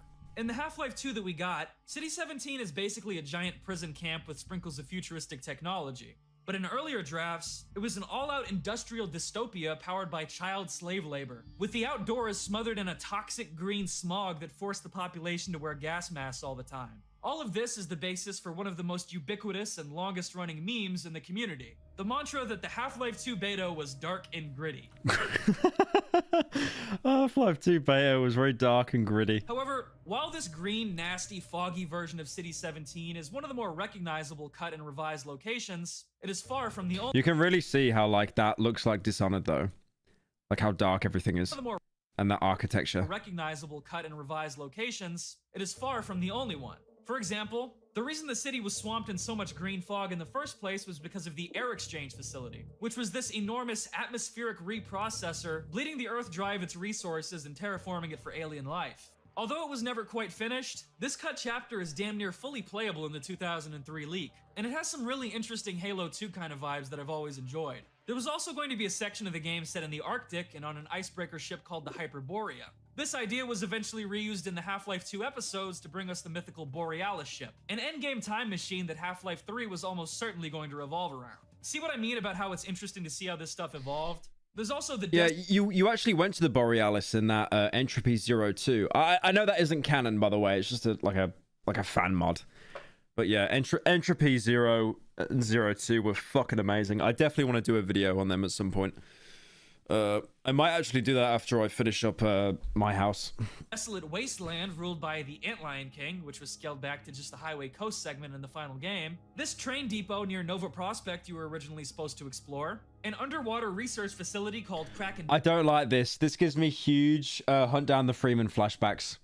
I don't like this being inside of a ship. I don't like that. Which eventually evolved into Black Mesa East in the final game, and tons of other strange and nifty lost locations like the ever-beautiful Ravenholm docks. And in addition to all these cool lost maps, the beta leak also shows us many interesting monsters and characters that didn't make the final cut. One of the most well-known is the Hydra, a giant electrified water tentacle that was prominently featured in some of the game's promotional material. Although the developers all agreed that it looked really cool, they eventually decided that it wasn't very fun to fight, and felt too much like a rerun of the tentacle boss from Half-Life 1. In fact, making Half-Life 2's enemy roster more unique from... must hit that gritty.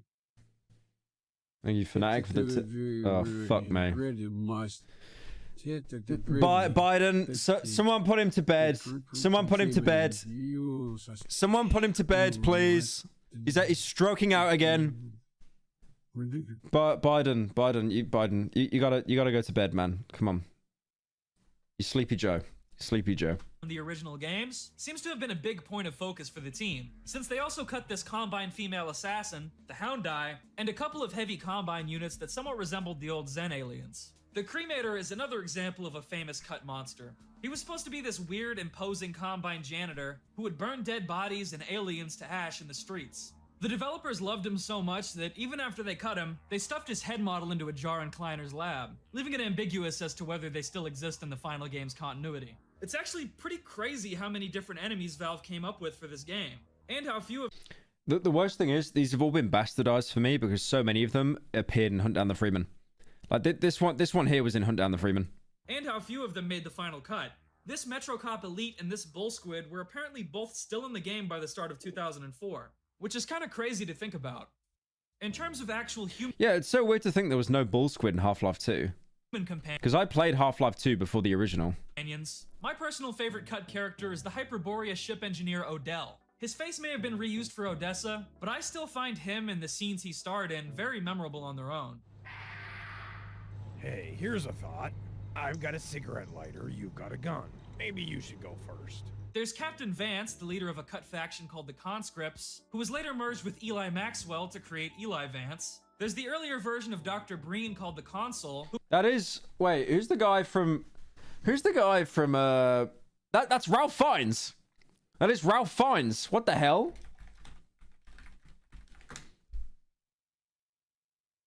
That is actually him in the Menu film. What the fuck? That's the same guy. That is literally the same guy, just wearing white instead of black. Who comes across a lot more cold and 1984-esque, and whose propaganda about how the true citizen behaves are yet another example of a popular beta meme. There's this early version of Dr. Kleiner who was cut after an awkward encounter in an elevator. I talk more about that in this video. And finally, there's Alex Vance, whose original skin-tight jumpsuit design was weirdly sexier than the one we got in the final game. Sorry, but someone had to say it. Mysterious, aren't you? Before we move on, I do also... I would. 100% I would. They always did that, though. They would, like, get, like, femme fatales, like, female characters, and over-sexualize them so much. Like, I'm not complaining, but they would do that so much. I mean, you had, hang on. There was this game I played a little bit, and it ran on the Source engine called Sin Episodes. It was like it was meant to be like 9 episodes, and only 1 came out because it flopped. But like, the characters in this, like, look at that! Like, why she got belts there? You don't need that.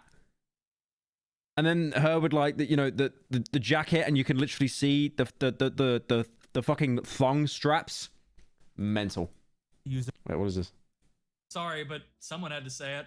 Mysterious, aren't you? Before we move on, I do also have to mention the cut weapons found in the beta leak, especially the Fizz gun. Just like the Hydra, this thing was prominently shown off in one of the game's E3 presentations, and when the game launched without it, a lot of people were super disappointed. Modding the Fizz gun back into the game was one of the first things the Half-Life community did once it came out. And that's actually the backstory of how we wound up with Gary's mod, believe it or not. Gordon's firearm arsenal was at one point going to be a lot bigger too, probably because they once planned for the player to be able to switch out weapons and lose their inventory at various points in the game.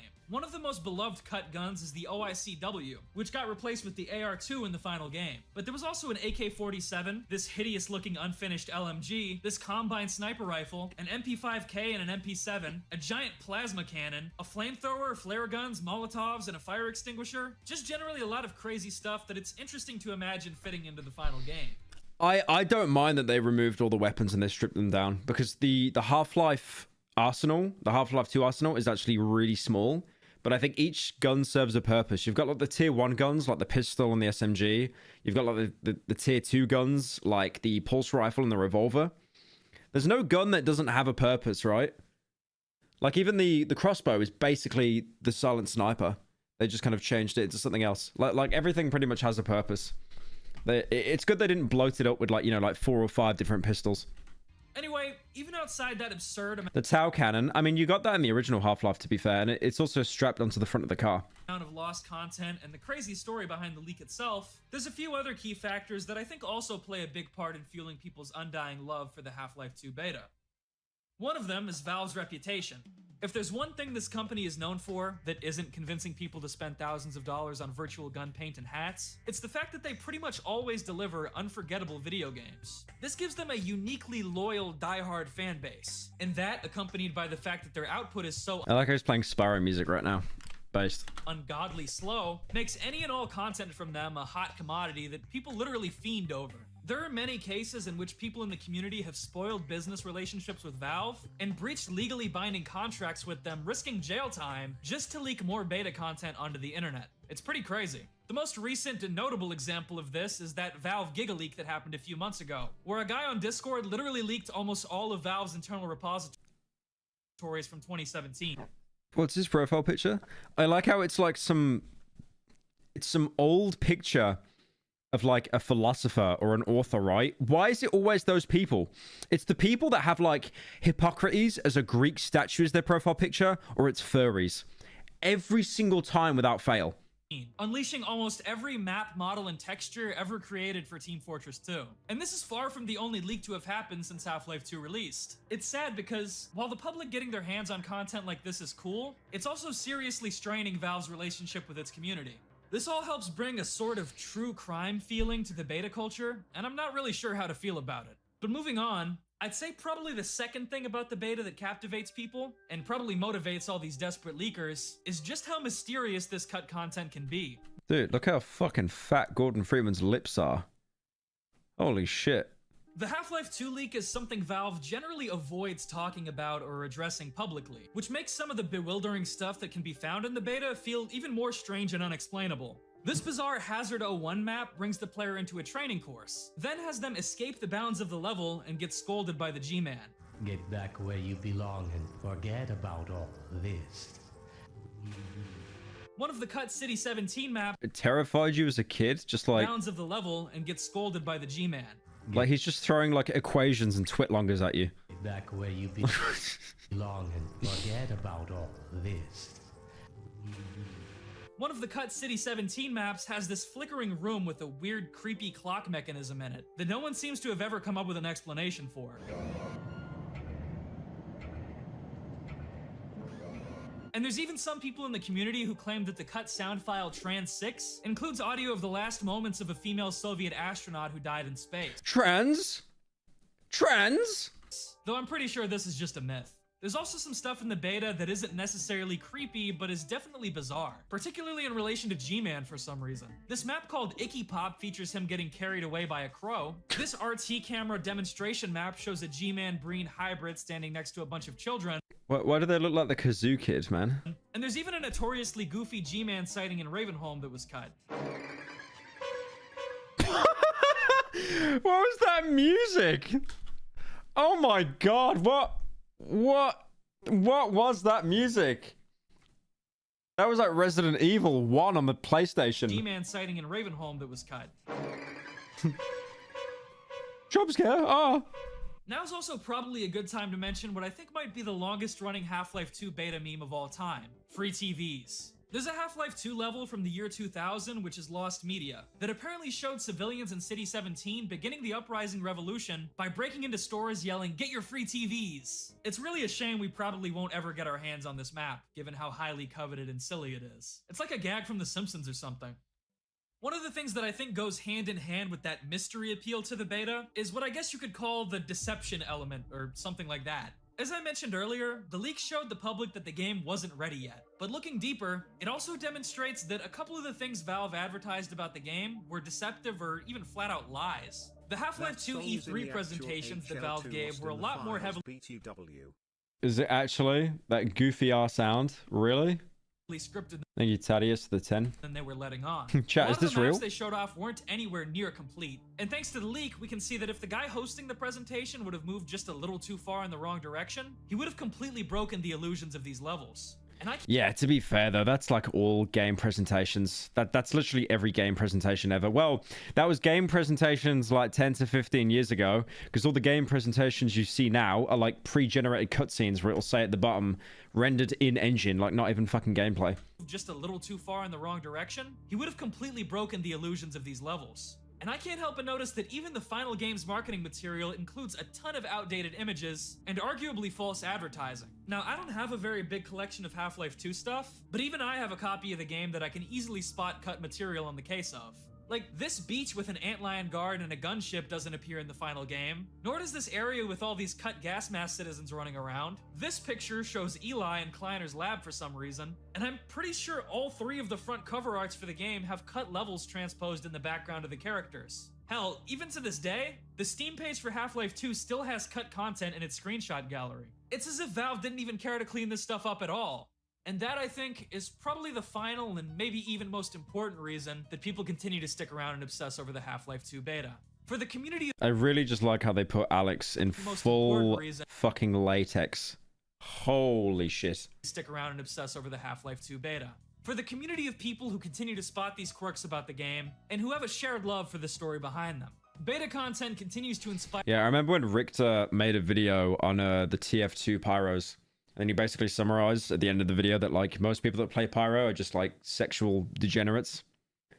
That was actually, yeah, I can't even argue with that. I actually can't. There are tons of really cool and interesting fan projects and remakes, and it's brought a surprising amount of people together over the years. There's a remarkable amount of passion and love that's been put into bringing Valve's cut ideas to life in these projects, and it's difficult to not feel at least a little intrigued seeing these enemies and locations stitched back together, allowing us to fully appreciate material that was once almost lost. Not all of it is totally constructive though, I must admit. Discussion about cut content does have a habit of sometimes drowning out other topics in the Half-Life 2 is better. Boo, get better material.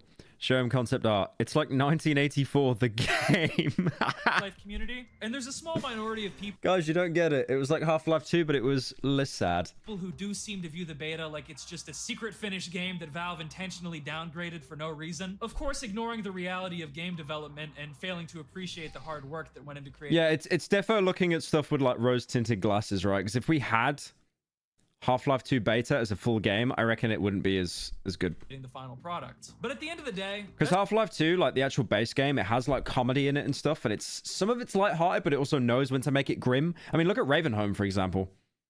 Like, it knows how to balance it really well. It's like an up down up down. If it was just less sad, then like people, it'd be a lot more forgettable, I think. That's just how it works when you have a cool, interesting thing on the internet. People are always going to pervert it and be annoying. There's no denying that the story behind the leaks in the beta, as well as the mystery around its mythos, are fascinating and easy to get lost in. And it's interesting to think about how many other games might have had crazy development cycles like Half-Life 2's, but that we don't know about because the developers were more tight-lipped and never suffered a crazy, disastrous leak. Just like myself, the Half-Life 2 leak turns 20 years old this year, and yet it somehow seems like we're still learning new things about this game and its development on the regular.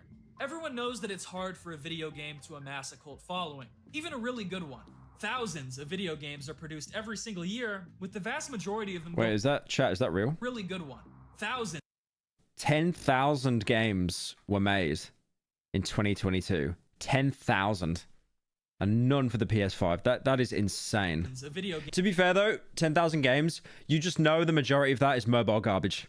Games are produced every single year, with the vast majority of them going completely unnoticed by the general public. So I would say that it is truly remarkable that this unfinished, uncompiled disaster of a leaked build from 2 decades ago continues to inspire and captivate people to this very day. That looks like the fucking city in Final Fantasy VII. Thank you for watching. I hope you enjoyed and learned something. I've been Ricky Blober. Subscribe to my channel for more epic videos. Yeah, that was a good suggestion, Richter. Thank you for that, man. Chat. I'm gonna go for a piss. I'll be back in a sec.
what the hell?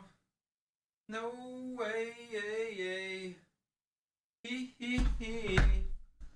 Oh, what the hell? My boy, are you good? Right. Right, we're back. Well, I could have done a Hassan, couldn't I? I just flashed it. Played the video on stream. Alright. What else do we watch? Do we watch a bit of... We could watch a little bit of Bug Games. He's a little baby. I kind of want to watch Lost Media on Plebit, though. 4K? You spoiled me. User Accurate Squirrel 189 posted.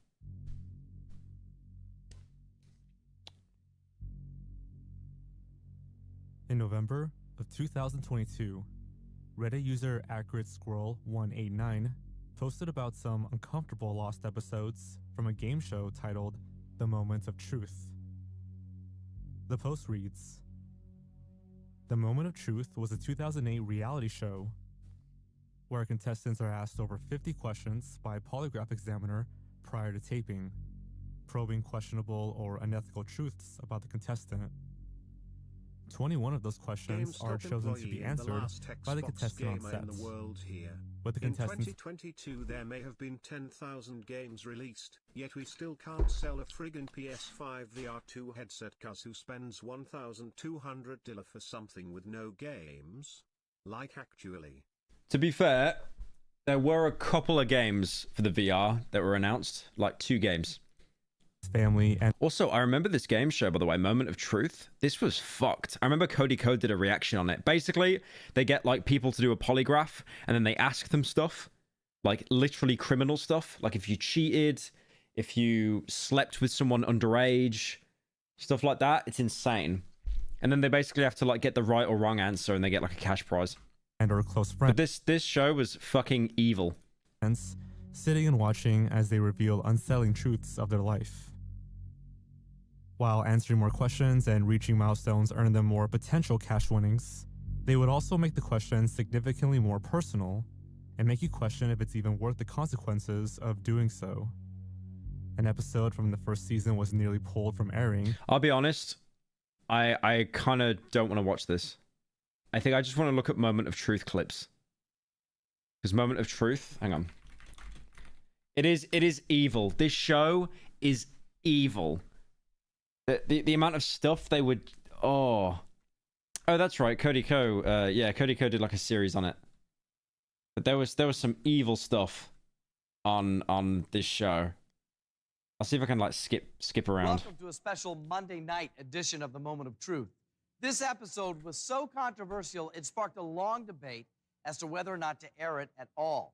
Quite honestly, if I had my vote, it would not air. It is the most uncomfortable I've ever been on television, asking these questions and listening to the answers that were given. But in the end, it was decided that this episode should air. Honestly, I wasn't down for it. That's why I'm narrating the intro. Lauren, as you know, there are 6 levels of questioning. The further you go, the harder the question. Yeah, so they've got 6 questions that they have to do. And obviously the closer to the cash prize, the more personal the questions get. And the more money you can win.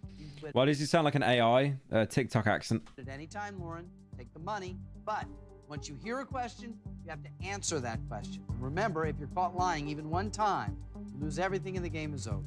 Got it. Lauren, you're not only here telling the truth in front of all of America, you brought family and friends to support you as well. I don't really care about this. I just want to get to the questions.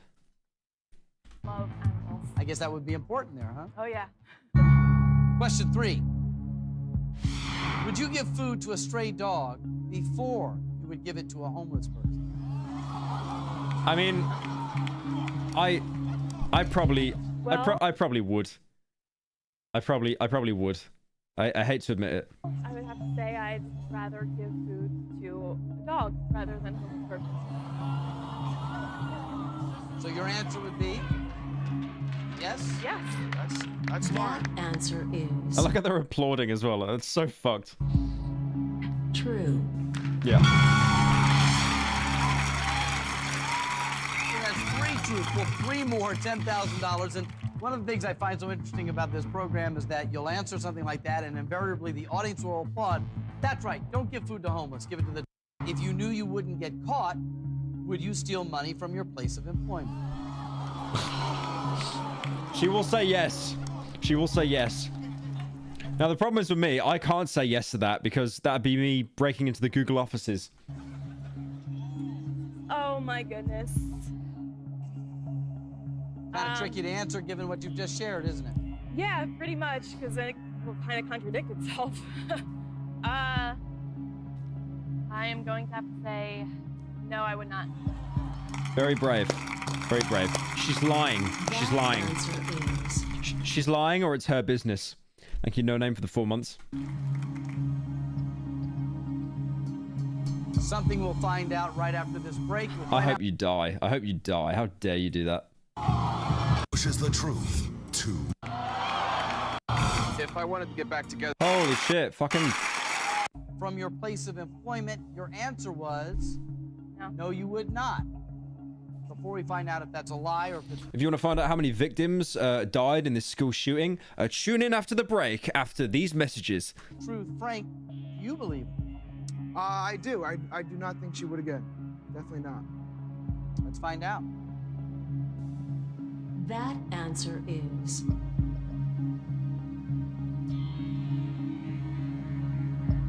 true.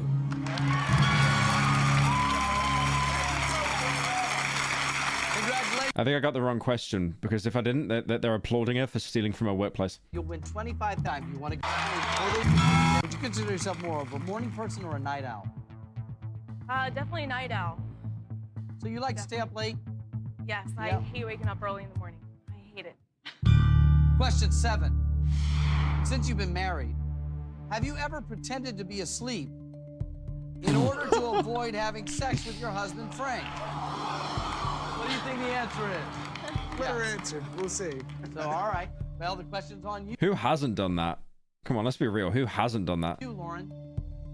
Since you've been married, have you ever pretended to be Sometimes one of you is in the mood and the other just isn't. Asleep in order to avoid having sex with your husband, Frank? Pretended to be asleep, pretended to have a headache, so yes. That answer is true.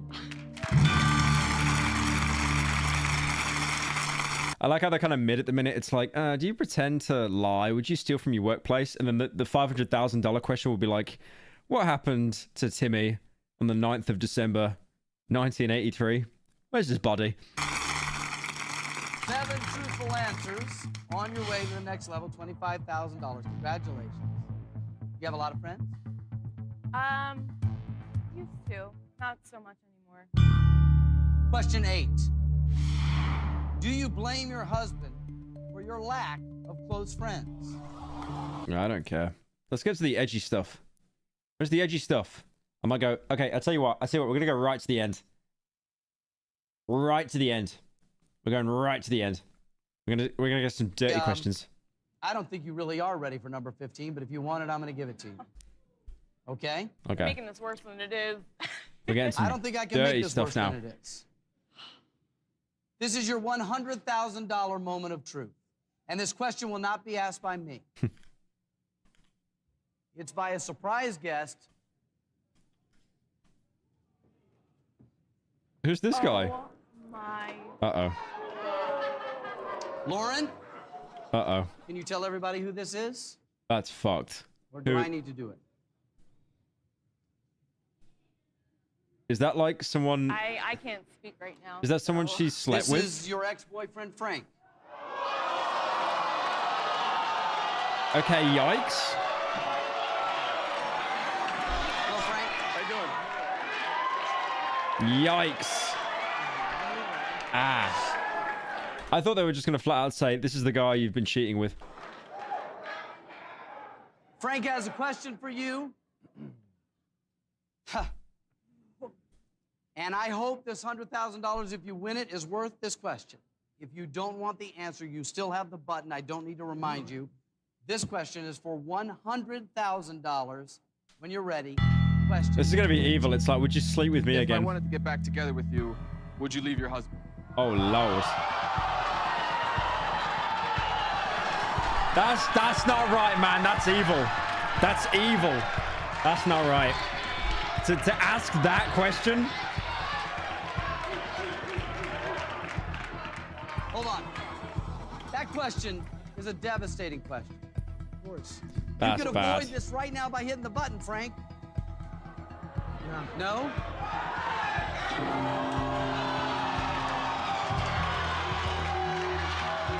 Wait, so what does that mean? It gets voided?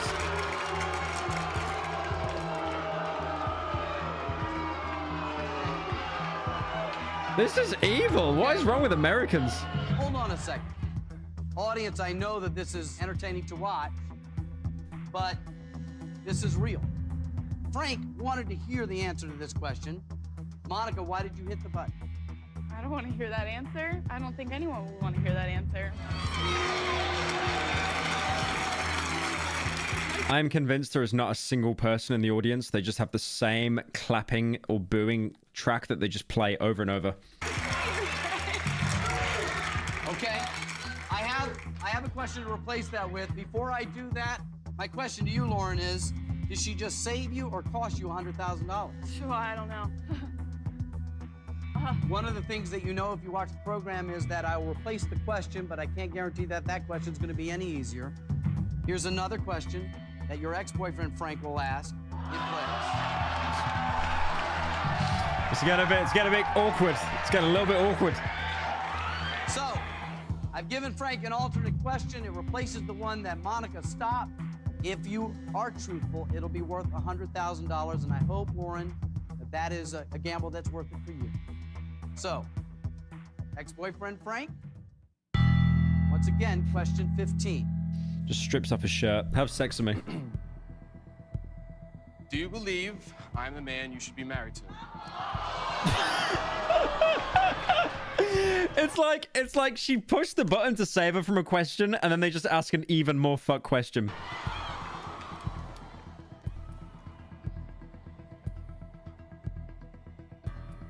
That's evil. Well, maybe. I don't know. I'm kind of quirky. I want to be honest and say yes.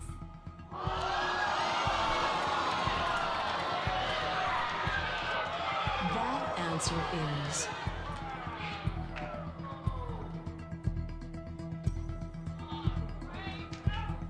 true. Oh. Not the applause. That's evil. The applause and the happy music. I'm not sure what to say. You've answered 15 questions truthfully. You've won $100,000. First of all, Frank, is there anything you want to say at this point? No, there's really nothing else I can really hear, so might as well just go for it. He's definitely game ending himself after this. He's game ending himself. Have you guys talked about this ex-boyfriend at all? Yeah, earlier on in our marriage, but I mean, I didn't know he was still an issue. I mean, Damn. With an answer like that, I can only assume that you're not happy. Are you unhappy? Is the announcer like, this isn't a human, right? This is one of like Mark Zuckerberg's robots. Like, you've just found out your wife wants to leave you. Are you unhappy? He's like the fucking therapist in GTA 5. Fucking moron. Sometimes. Goes up to like a school shooter. You just killed a lot of children at your school. Do you feel unhappy in your life? Sometimes. Lauren, what do we do here? This is What else is there? You know, I mean, just go for it. This is a little bigger than the game right now. To be fair, the guy here, who looks like Aiden Ross for some reason, he's got a good strat there because he wants the woman to win as much money so then he can just divorce her for 50% and keep half of it. This is a little bigger than the game right now. So you have $100,000, okay? You leave here with $100,000 right now and you go home with your husband, Frank, and you have to now figure out where you two are. I would tell her to go. I mean, what else is there to tell me? What else is there to really tell me? But, yeah. I'd like to point out, by the way, that the channel name that uploaded this is called Light-Hearted Entertainment. The fucking irony there.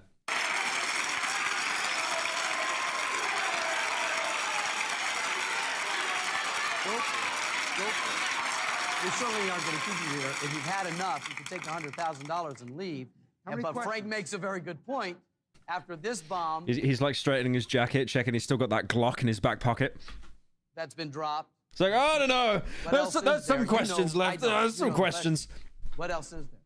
So what do you want to do? You want to leave with $100,000 or 3 more questions get you $200,000? 3 more questions. 3 more. Line. We're going. There's nothing.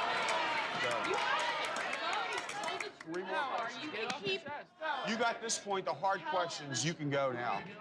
All the rest You only need 3 questions to win $200,000, but as you know, you only have to mess up once to lose everything. Mom, what do you say for her to do? I say, Mom always leave it now. I know. Mom would say that. I'm gonna keep on going because. Why are they clapping? It's like, I'm that fucked. I might as well just keep going. This is the guy getting behind the wheel of a car, and it's like, you know what? I'll have that 4th bottle of whiskey because I'm just that inebriated. There is no chance I'm going sober. I'm gonna go all in. I'm gonna go all in. I will let you know that the questions I've already asked you, a couple of them, are way over my line. This one's further than that. You probably know what's coming next. Does this narrator, like, even eat food? Like, is he a real human? I imagine, like, after this show's done, they just put him in a cupboard and they just feed him paste. I think so. And you want it anyway. Question 16. Since you've been married, have you ever had sexual relations with someone other than your husband? I mean, we know it's going to be yes. Oh my god, we know it's going to be yes. We literally know. I wish the button was for pigs. Thank you, Dr. Pavel, for the 10. I played a Machine for Pigs. It's shit. The Machine for Pigs really sucks. Still there. Yeah, telling me. We know that she has. We know that she has. I hate to admit it, man. I'm just going to skip. Answer is... True. True. True. No, look at him. Look at him. He's actually on suicide watch, man. He's done. 2 more get you $200,000. But be careful. One mistake, you lose it all. Are you feeling like you should go for it now? Yes. Yeah. Like, she's fucked herself anyway. It's 1 more question. Poor guy. Poor guy. Question 17. Why are people even clapping at this point? Do you think you're a good person? Okay. Okay. If she says yes and it's true, that's hilarious. That is hilarious. Thank you, Braxton, for the 11 months. No. Is that answering for her? No. Honestly, I think I am a good person. So your answer is? Yes. It's gonna be true as well. Completely delusional. It's gonna be true. Answer is true. True.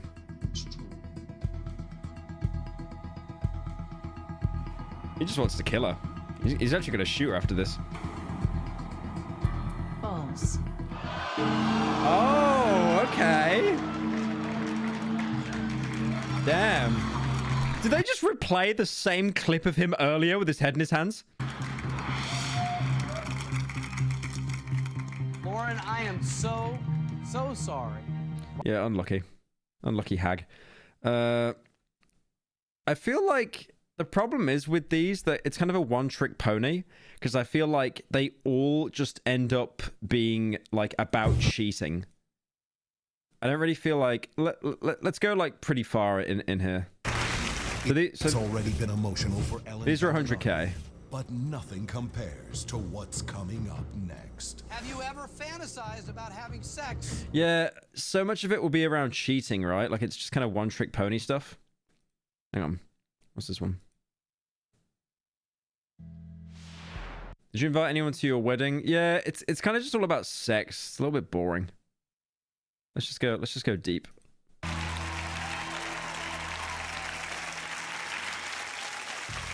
You've answered 14 truthfully. One Thank you, I'm Adrix, for joining. more, $100,000. I want to take a second here, you guys, because even though you're so close to $100,000, you're risking $25,000, and there's a bigger issue. The question we just asked, the answer you gave, even though you don't want to know and you don't want to tell, that's going to be with you guys for a while. Right? Right? Yes, it is. It's not going to go away. Pyro, you At should some watch point, AI you generated guys are going to sponge discuss on this. YouTube. It's pretty You have to weigh Thank you, Tema, for the money 10. Yeah, I watched it earlier. against those things, which, quite honestly, is the value of your marriage. It's true. Right? Yes. But you've come this far. Do you want the 15th question? Do you want to try to go for $100,000? Yep. Okay. Question 15 for $100,000. Do you believe you will be married to Darren for the rest of your life? No. Okay, I mean, look, come on. Let's look at divorce rates in America. Come on. Like, that question fucking answers itself. I want you. The question we just asked, the answer you gave. Holy shit, milking. On the 15th question, do you want to try to go for 100? Be married to Darren for the rest of your life.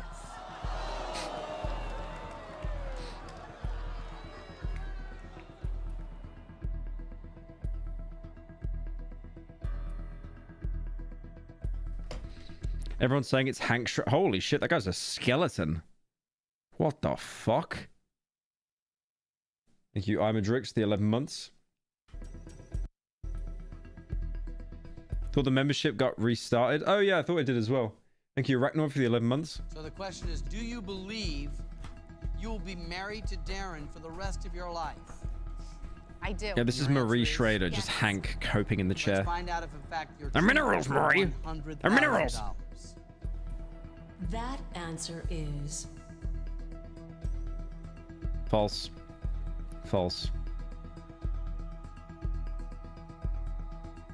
true. Oh, okay.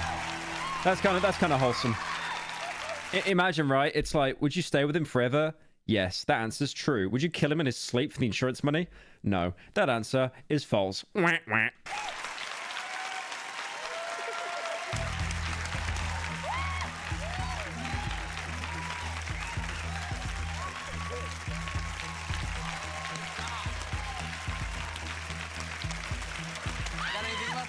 Thank you, Bada Bear, for joining. Congratulations. $100,000 is yours. It wasn't easy, but you did it. 15 truthful answers, $100,000. But now,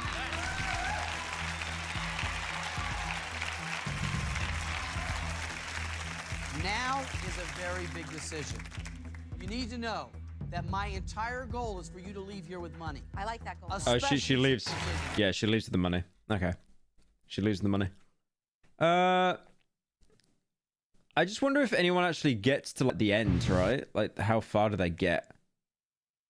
Like, how far does she get? Because they never really seem to escape that 100K area.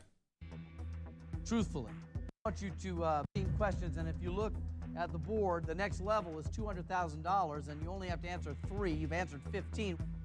I'm here to tell you, so that you know, that while you may be the one who can make it to $500,000, I have tried, but I have. Okay, 200K. As a model, do you have clear-cut goals of what you'd like to accomplish? 200K. Okay. What we got? What we got? What we got? Question 16. Have you ever had sexual relations with someone in an effort to further your career? Okay, so I can tell that this episode wasn't filmed in LA. Yeah, I think that's pretty much it for that. It kind of just all ends up being the same trope. Thank you, Bada Bear, for the gifted. Thank you, man. I got one more slapper. I want to watch Bub Games because he's got an update on his FNAF drama. Apparently, there's been some hacking and stuff. It's been a little over a month since I uploaded my video documenting the cesspit that is Gmod FNAF RP. In that video, Thank you, Austin, for the 7 months. video, I highlighted 3 deplorable specimens that I found lurking within the community. A lot has happened 2 of them are furries, by the way. since then, so I thought I'd do a little welfare check and give you all a little Welfare update check. on how our 3 favorite individuals are going. First up again, we have Oexen. For those of you who don't remember, Oexen was Hey, a nation's... Byro, have you ever heard of the game Changeling Tale? I think it might be right up your alley. I got you the British mapper. I haven't checked it out, but I will. Thank you, Spider, for the 10. FNAF RP player who distributed CP on Discord as well as exposing unsuspecting Nice. players Yeah. to images of Classic Discord moment. Classic. Just a classic Discord moment right there. CP on TF2. I unfortunately had the misfortune of experiencing this firsthand when Oexen sent me a video of CP when I tried contacting him. Shortly after posting my video exposing him, Oexen and a group of his mates decided to raid my public Discord server and spam images and videos of CP. He would then attempt to Imagine like there was like civil wars, right? World wars, proxy wars in different countries, cold wars. And now it's all accumulated with Discord drama of people's Discord servers being hacked.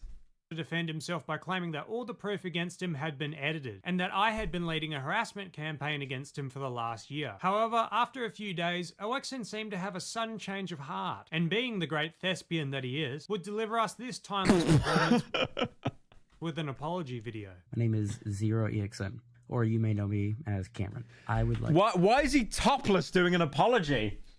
Hello? What would make you think, okay, I'm going to do an apology. I need to look like as presentable as possible. I'm just take my shirt off. To personally apologize for everything. Nothing I have done is justifiable by any means. I'm currently reforming my life and getting a better grasp on reality itself. I really am... He's talking about getting like a better grasp on reality. He's just naked recording an apology video. Sorry, I'm not reading off a script or anything. I just really f***ed up, and it's cost me pretty much everything. I don't have I don't even have my Steam account anymore, which, hell, that meant hell beyond everything to me, because video games were pretty much my life. To bug games, I would like to tell you personally, I'm sorry.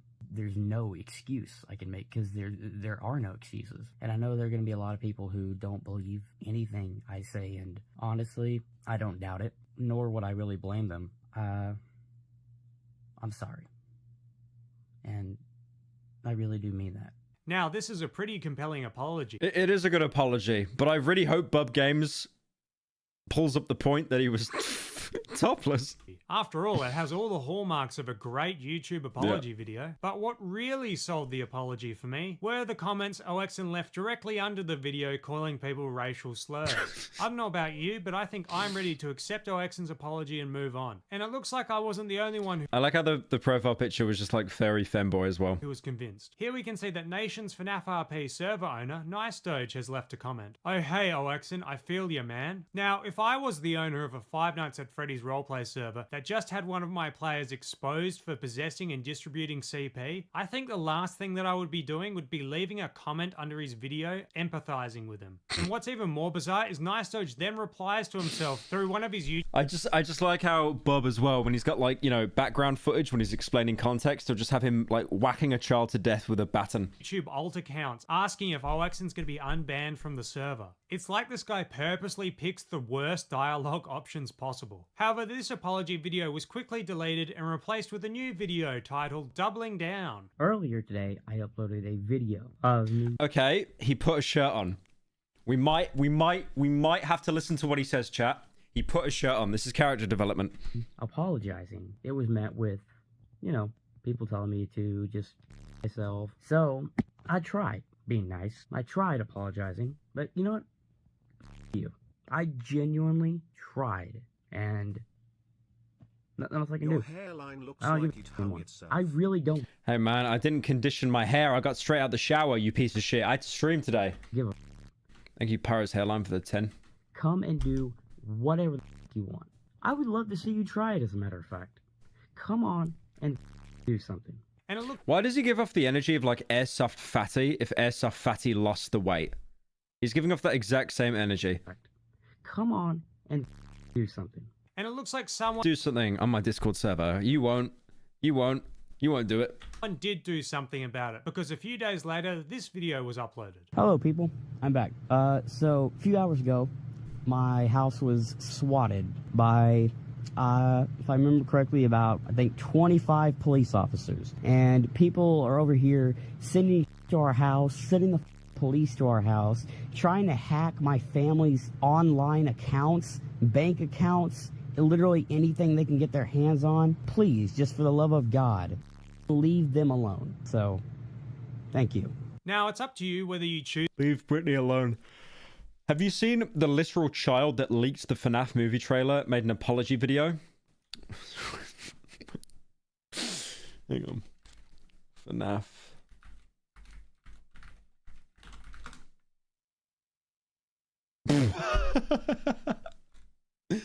Yeah, she made an apology. I'm here. On one of the leakers.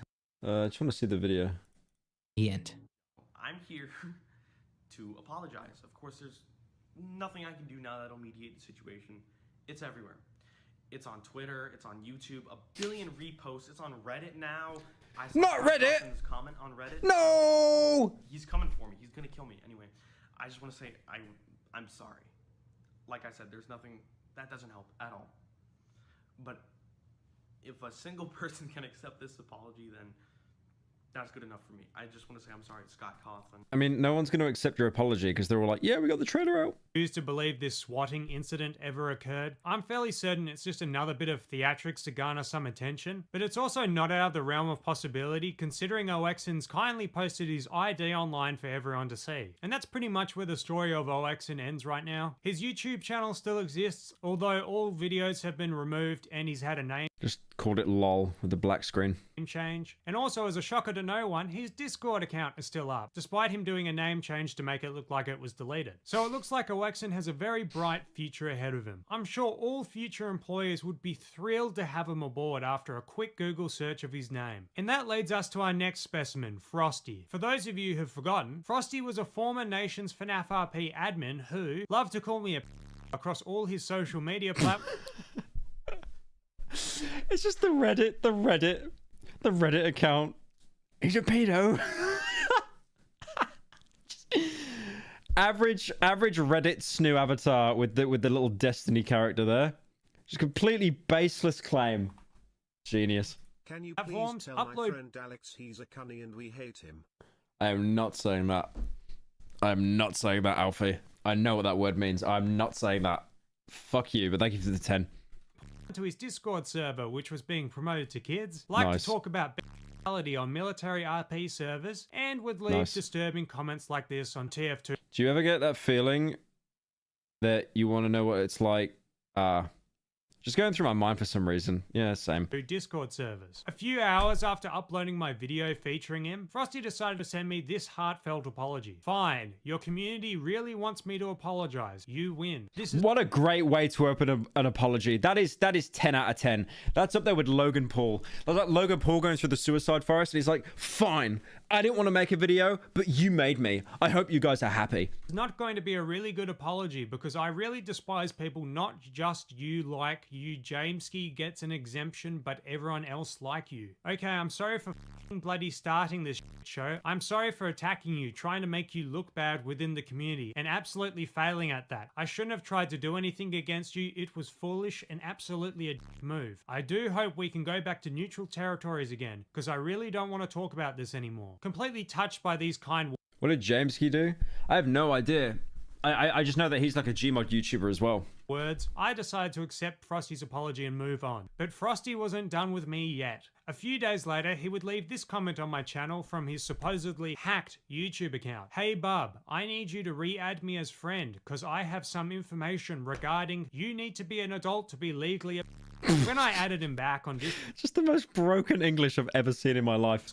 Imagine doing that as a YouTube comment as well. Frosty would proceed to tell me this very tragic and very true story. Why am I getting very true, so true. Broken noses and black eyes everywhere I go IRL? Your community is beating out of me. I've gone Okay, okay. Top 10 things that never happened. What do you mean I'm getting broken noses and black eyes everywhere I go? Yeah, of course. Like, no one even knows what this guy looks like. What? Like, where are you getting any of this from? Your community's beating the shit out of it. He's probably talking about VR chat. He's been beaten up on VR chat. to the doctor I've gone to doctors 5 times now for a broken nose. Yep, top 10 things that never happened. 5 times now for a broken nose. It's hard to believe I was being beat up on the internet. They went on Discord and they typed asterisk, punches you, asterisk. anything you say due to the fact that you've constantly lied to me. Okay, I have lied constantly, I admit it. But my medical bills are skyrocketing. My medical bills! My medical bills! What your community wants to believe. I am very fragile now. Are you able to send me any proof of this happening, like a police report? How am I supposed to report to the police if I don't see their face? What's the point of doing it? They have gloves on and a mask and talk about end your video. When did this I don't think this is happening, bro. This is probably happening. Maybe this is like in his dreams, right? In his dreams. And he's like, oh yeah, that happened. I'll just lie now. happen? Day after you posted, 9 p.m. roughly. I was just walking by myself on the sidewalk. How did they know it was you? Probably because they have my Instagram and I still have the same hairstyle. And I'm honest to people I meet and say, yes, I'm this guy. I can't leave my apartment without being in danger. I've been robbed of $50 so far. I was meant to go on a date, but I have no money now. I was meant to get married and have a family and get a mortgage on the house. But then the accountant tried to kill me. Now, in light of this heartbreaking story of injustice, and being the compassionate man that I am, Yeah, I've decided to start a GoFundMe campaign That's really sad. That's actually really sad. Like if you cry every time. for Frosty, so he can recoup that $50 stolen from him and finally go on that date. And if you have any information regarding the terrible assault that happened on the 7th of April, please send it to savefrostythefairy@gmail.com, where it will be forwarded to the relevant authorities. But on a serious note, the Frosty the This is why we like bub games. This is why we like bub games. He's saving the kids, man. Fairy lore gets so much worse. Shortly after the original video was uploaded, a Discord user by the name of Buzz reached out to me with screenshots of a Discord conversation he had with Frosty. Right? I'm not liking this. I'm not liking this. I'm not liking the Patrick Bateman pictures. This isn't gonna end well, boys. Where Frosty had allegedly sent him unsolicited images of furry CP. In this screenshot, we can see that Frosty had sent this guy an image of CP. He then asks Frosty to delete it, and when confronted about whether he's attracted to furry CP, Frosty has this to say: I'm not attracted to them, I just think they're fun. I find they're attractive and will find love. Now, I think they're fun. I think war crimes are kind of fun. I don't know. There's a lot to unpack here. So at first he said... Imagine that being your defense in court. Like, you know, O.J. Simpson being convicted. What's your defense? Your Honor? I don't like murder, but it's fun. He's not attracted to them. He just finds them fun. Yeah, it was fun. It's fun. Honestly, stone cold defense there. That'll get you out of jail no matter what. In the very next sentence, he then says that he finds them attractive. And if you thought that was bad, here's Frosty attempting to justify it. Is it alright if I record? Yeah, I'm okay with you. I like how Bub's picture is just Greg Paul as well. I was just having a quick squiz at this. Do you know someone called Buzz? Oh, Buzz? Yeah. He said that you sent him a photo of furry child. Okay, there's a difference between that and what us furries call cub. I don't know why, but it's legal, but child No, is it's illegal. not. No, but it's this not. version It's is not legal. legal. I have no idea.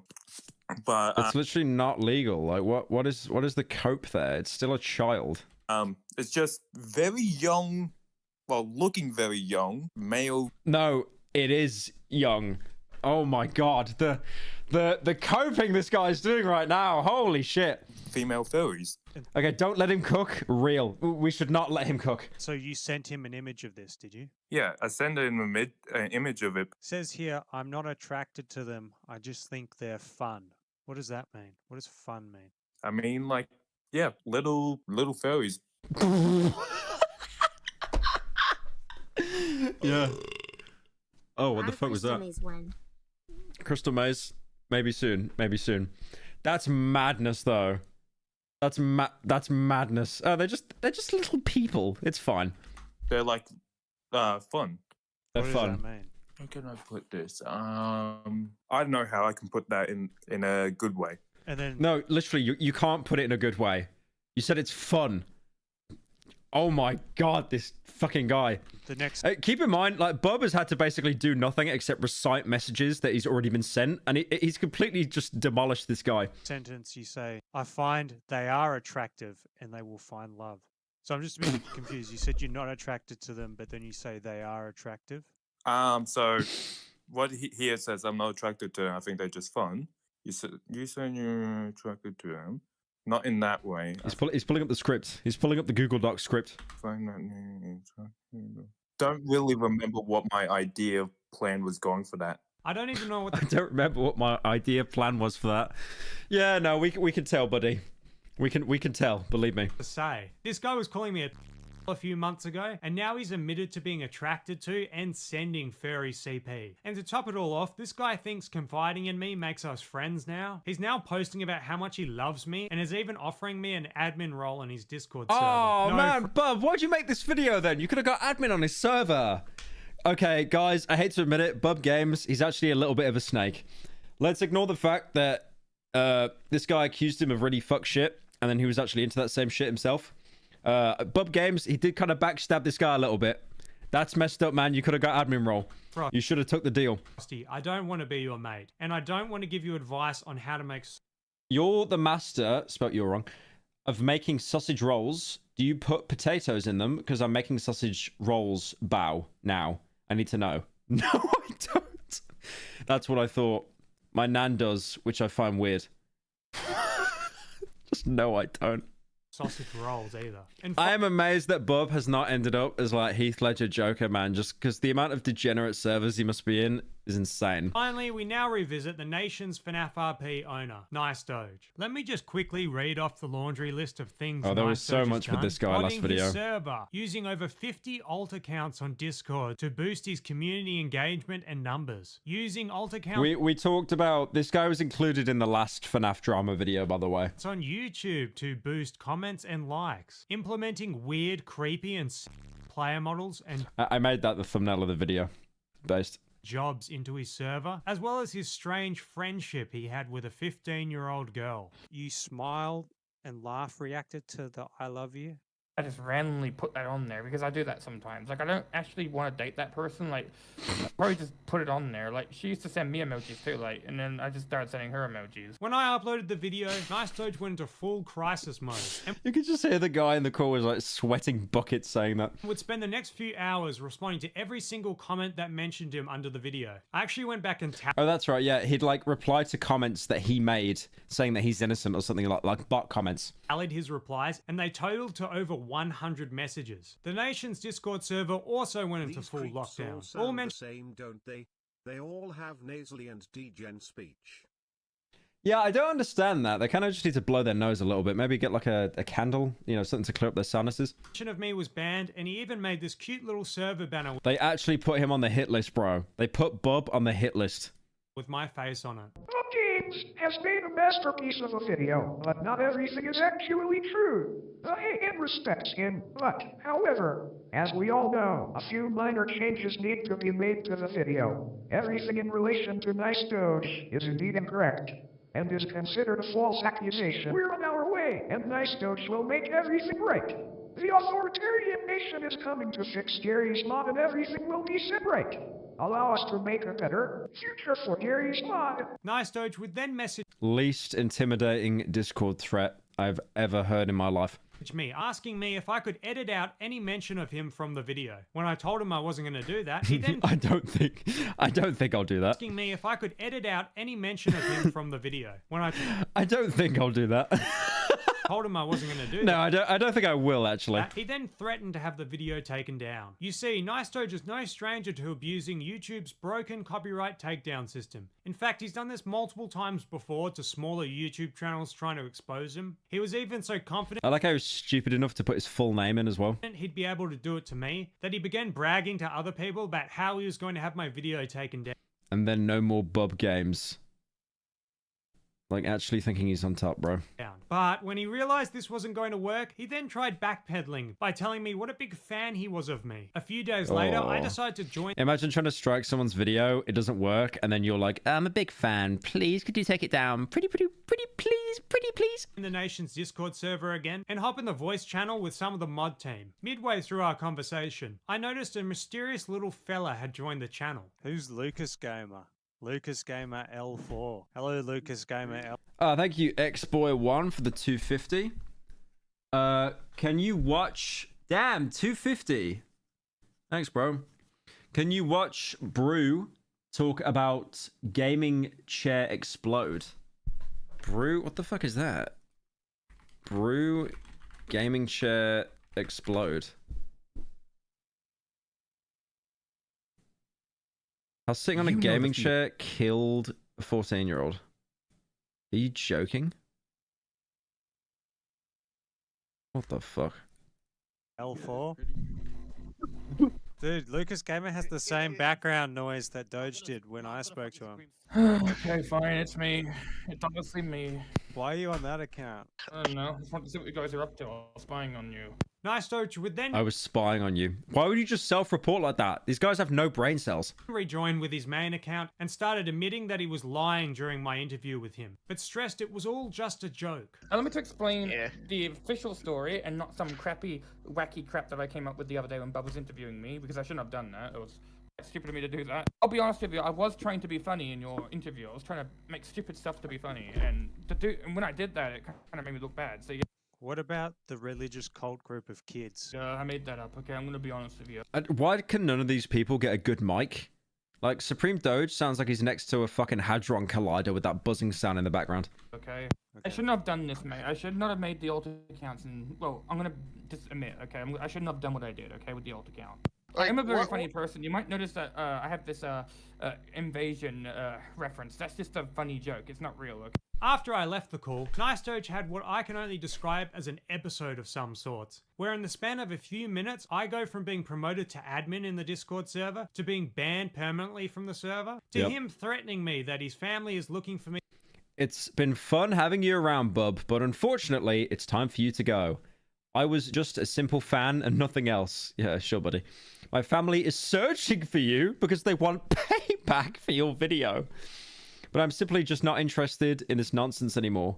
Good luck in your future projects, mate. Best regards. In real life. Apparently My family are looking for you. Nice Doge's family wasn't too pleased with my video, and they were on the prowl in Western Australia looking for payback. Fortunately, if you are seeing this video now, that means I've managed to evade their capture. This would be followed by a string of pathetic attempts to join my Patreon-only Discord server, which all resulted in him getting banned. Oh, that's just disgusting stalking. Like, imagine paying someone's Patreon just to get access to their server to lurk.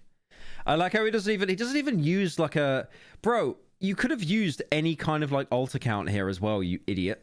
He even tried at some point to get someone to join on his behalf and change the ownership over or something. That's kind of where the story ends right now. You can still find Nice Doge festering in the comment section of my video, still replying to comments, all while he neglects his server that continues to dwindle in popularity. Hopefully this will be my last video I do on this cesspit. Unless something drastic happens, I hope I never have to talk about this server again. Yeah, that's insane. Like, how stupid that guy is that he joins a Discord server, like, with his own username. Huh? Bob Games found out it was me? But how? How'd he do that? I was sitting in a gaming chair, tragically killed a 14-year-old. Alright. You know the feeling. Thank you, Yen, for joining. You've come home from work or school and you just want to sit down. You slip off your shoes at the front door, drop your bag off on the couch, and stroll over to your desk. There's a new YouTube video that dropped today from your favorite creator, and you're excited to watch it. Isn't this guy like part of that group that all like sound the same? It's like there's another one. There's another one that like there's like T-spill drama.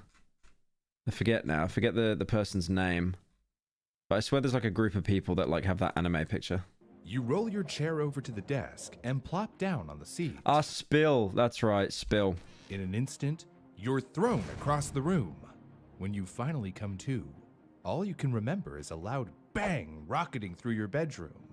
You drag your hands across your body to see if you're okay, when you feel a hot stickiness. You close your eyes, hoping it won't be what you think it is. But when you bring your hands up in front of you to look, their crimson sheen betrays your injury. Next thing you know, you're in the emergency room, and surgeons are busy pulling chips, shards, and metal scrap from your abdomen. That's so sad. How could sitting in an office chair go so very, very wrong? What makes an office chair go boom? Plastic explosive. You got drone striked? Yeah, probably. Max Death Machine. The game is free to play. After a long day at school, he laid back on his bed to rest while his sister, Miss Leo, who had just gotten out of the shower, sat down at her desk to twiddle around on the internet while blow-drying her hair. Then, with no warning, a sharp bang ripped through the room, and a powerful surge of air followed. Are they being, like, bombed? Is this like a drone strike? Or was there so many explosions in this house? Throwing the room into disarray. In the aftermath, Mr. Leo, still reeling from the sudden pressure change, looked around their ransacked room to see his sister laying still on the floor, her body thrown like a dead thing against the side of their bed. She was still conscious, but just barely, and passed out moments later. With his sister's blood pooling on the floor around him, Mr. Leo called the paramedics, and shortly after, she was hoisted into an ambulance, speeding off to the emergency room. Medical teams got to work on her double time and told her family I'll be honest, I don't even care what's happened to her. I'm just more thinking, why the fuck is there just random explosions? that she'd been injured by an explosion. Her anus had been split open, punctured by fragments Holy! of metal, and her genitals had likewise been perforated by shrapnel and debris. Holy! Miss Leo was wheeled into surgery not long after getting to the hospital, where surgeons and nurses worked to remove the detritus that had been rocketed into her nether regions. After a grueling 5 hours, Minecraft Nether. doctors finally stitched up her wounds, but her journey wasn't done yet. It would take yet another 6 months for her injuries to fully heal. Looking back at the scene in the siblings' tiny apartment, it was clear where the explosion had originated. The small blue rotating gas spring operated stool was to blame. The force of the explosion split the foam seat into 4 discrete pieces, and the wooden mount showed a nasty hole where a metal rod had rocketed up through it into Miss Leo. Holy shit, is that gonna happen on my chair? My Herman Miller's? It's just gonna explode and blow my ass off? Inside the room, the siblings' computer had been bombed out by the shockwave, and parts of the plastic casing had melted. Lucky for his sister, the steel rod in the center of the stool didn't pierce into her body. If it had, her injuries would have been much, much worse. After interviewing neighbors, journalists found that the sound of the blast could be heard from as far away as 200 meters. Some thought it was so loud. Watch Pyro be standing up in new videos. I might do, man. I might do. God damn. It had I don't want be to a lose my gas asshole. pipe explosion, and called the fire department. But how could a simple stool explode like that? And should I be worried about my rotund tushy in my office chair? The first step to figuring out the truth behind this phenomenon is to learn how office chairs work generally. Basically, chairs are medium-sized objects that support our weight that we can use to... So my producers tell me that I don't need to explain to you how chairs work. The piston is attached to a handle that you pump up and down.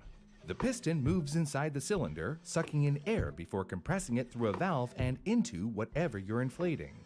Your tires, your Inflation. sports balls, and whatnot.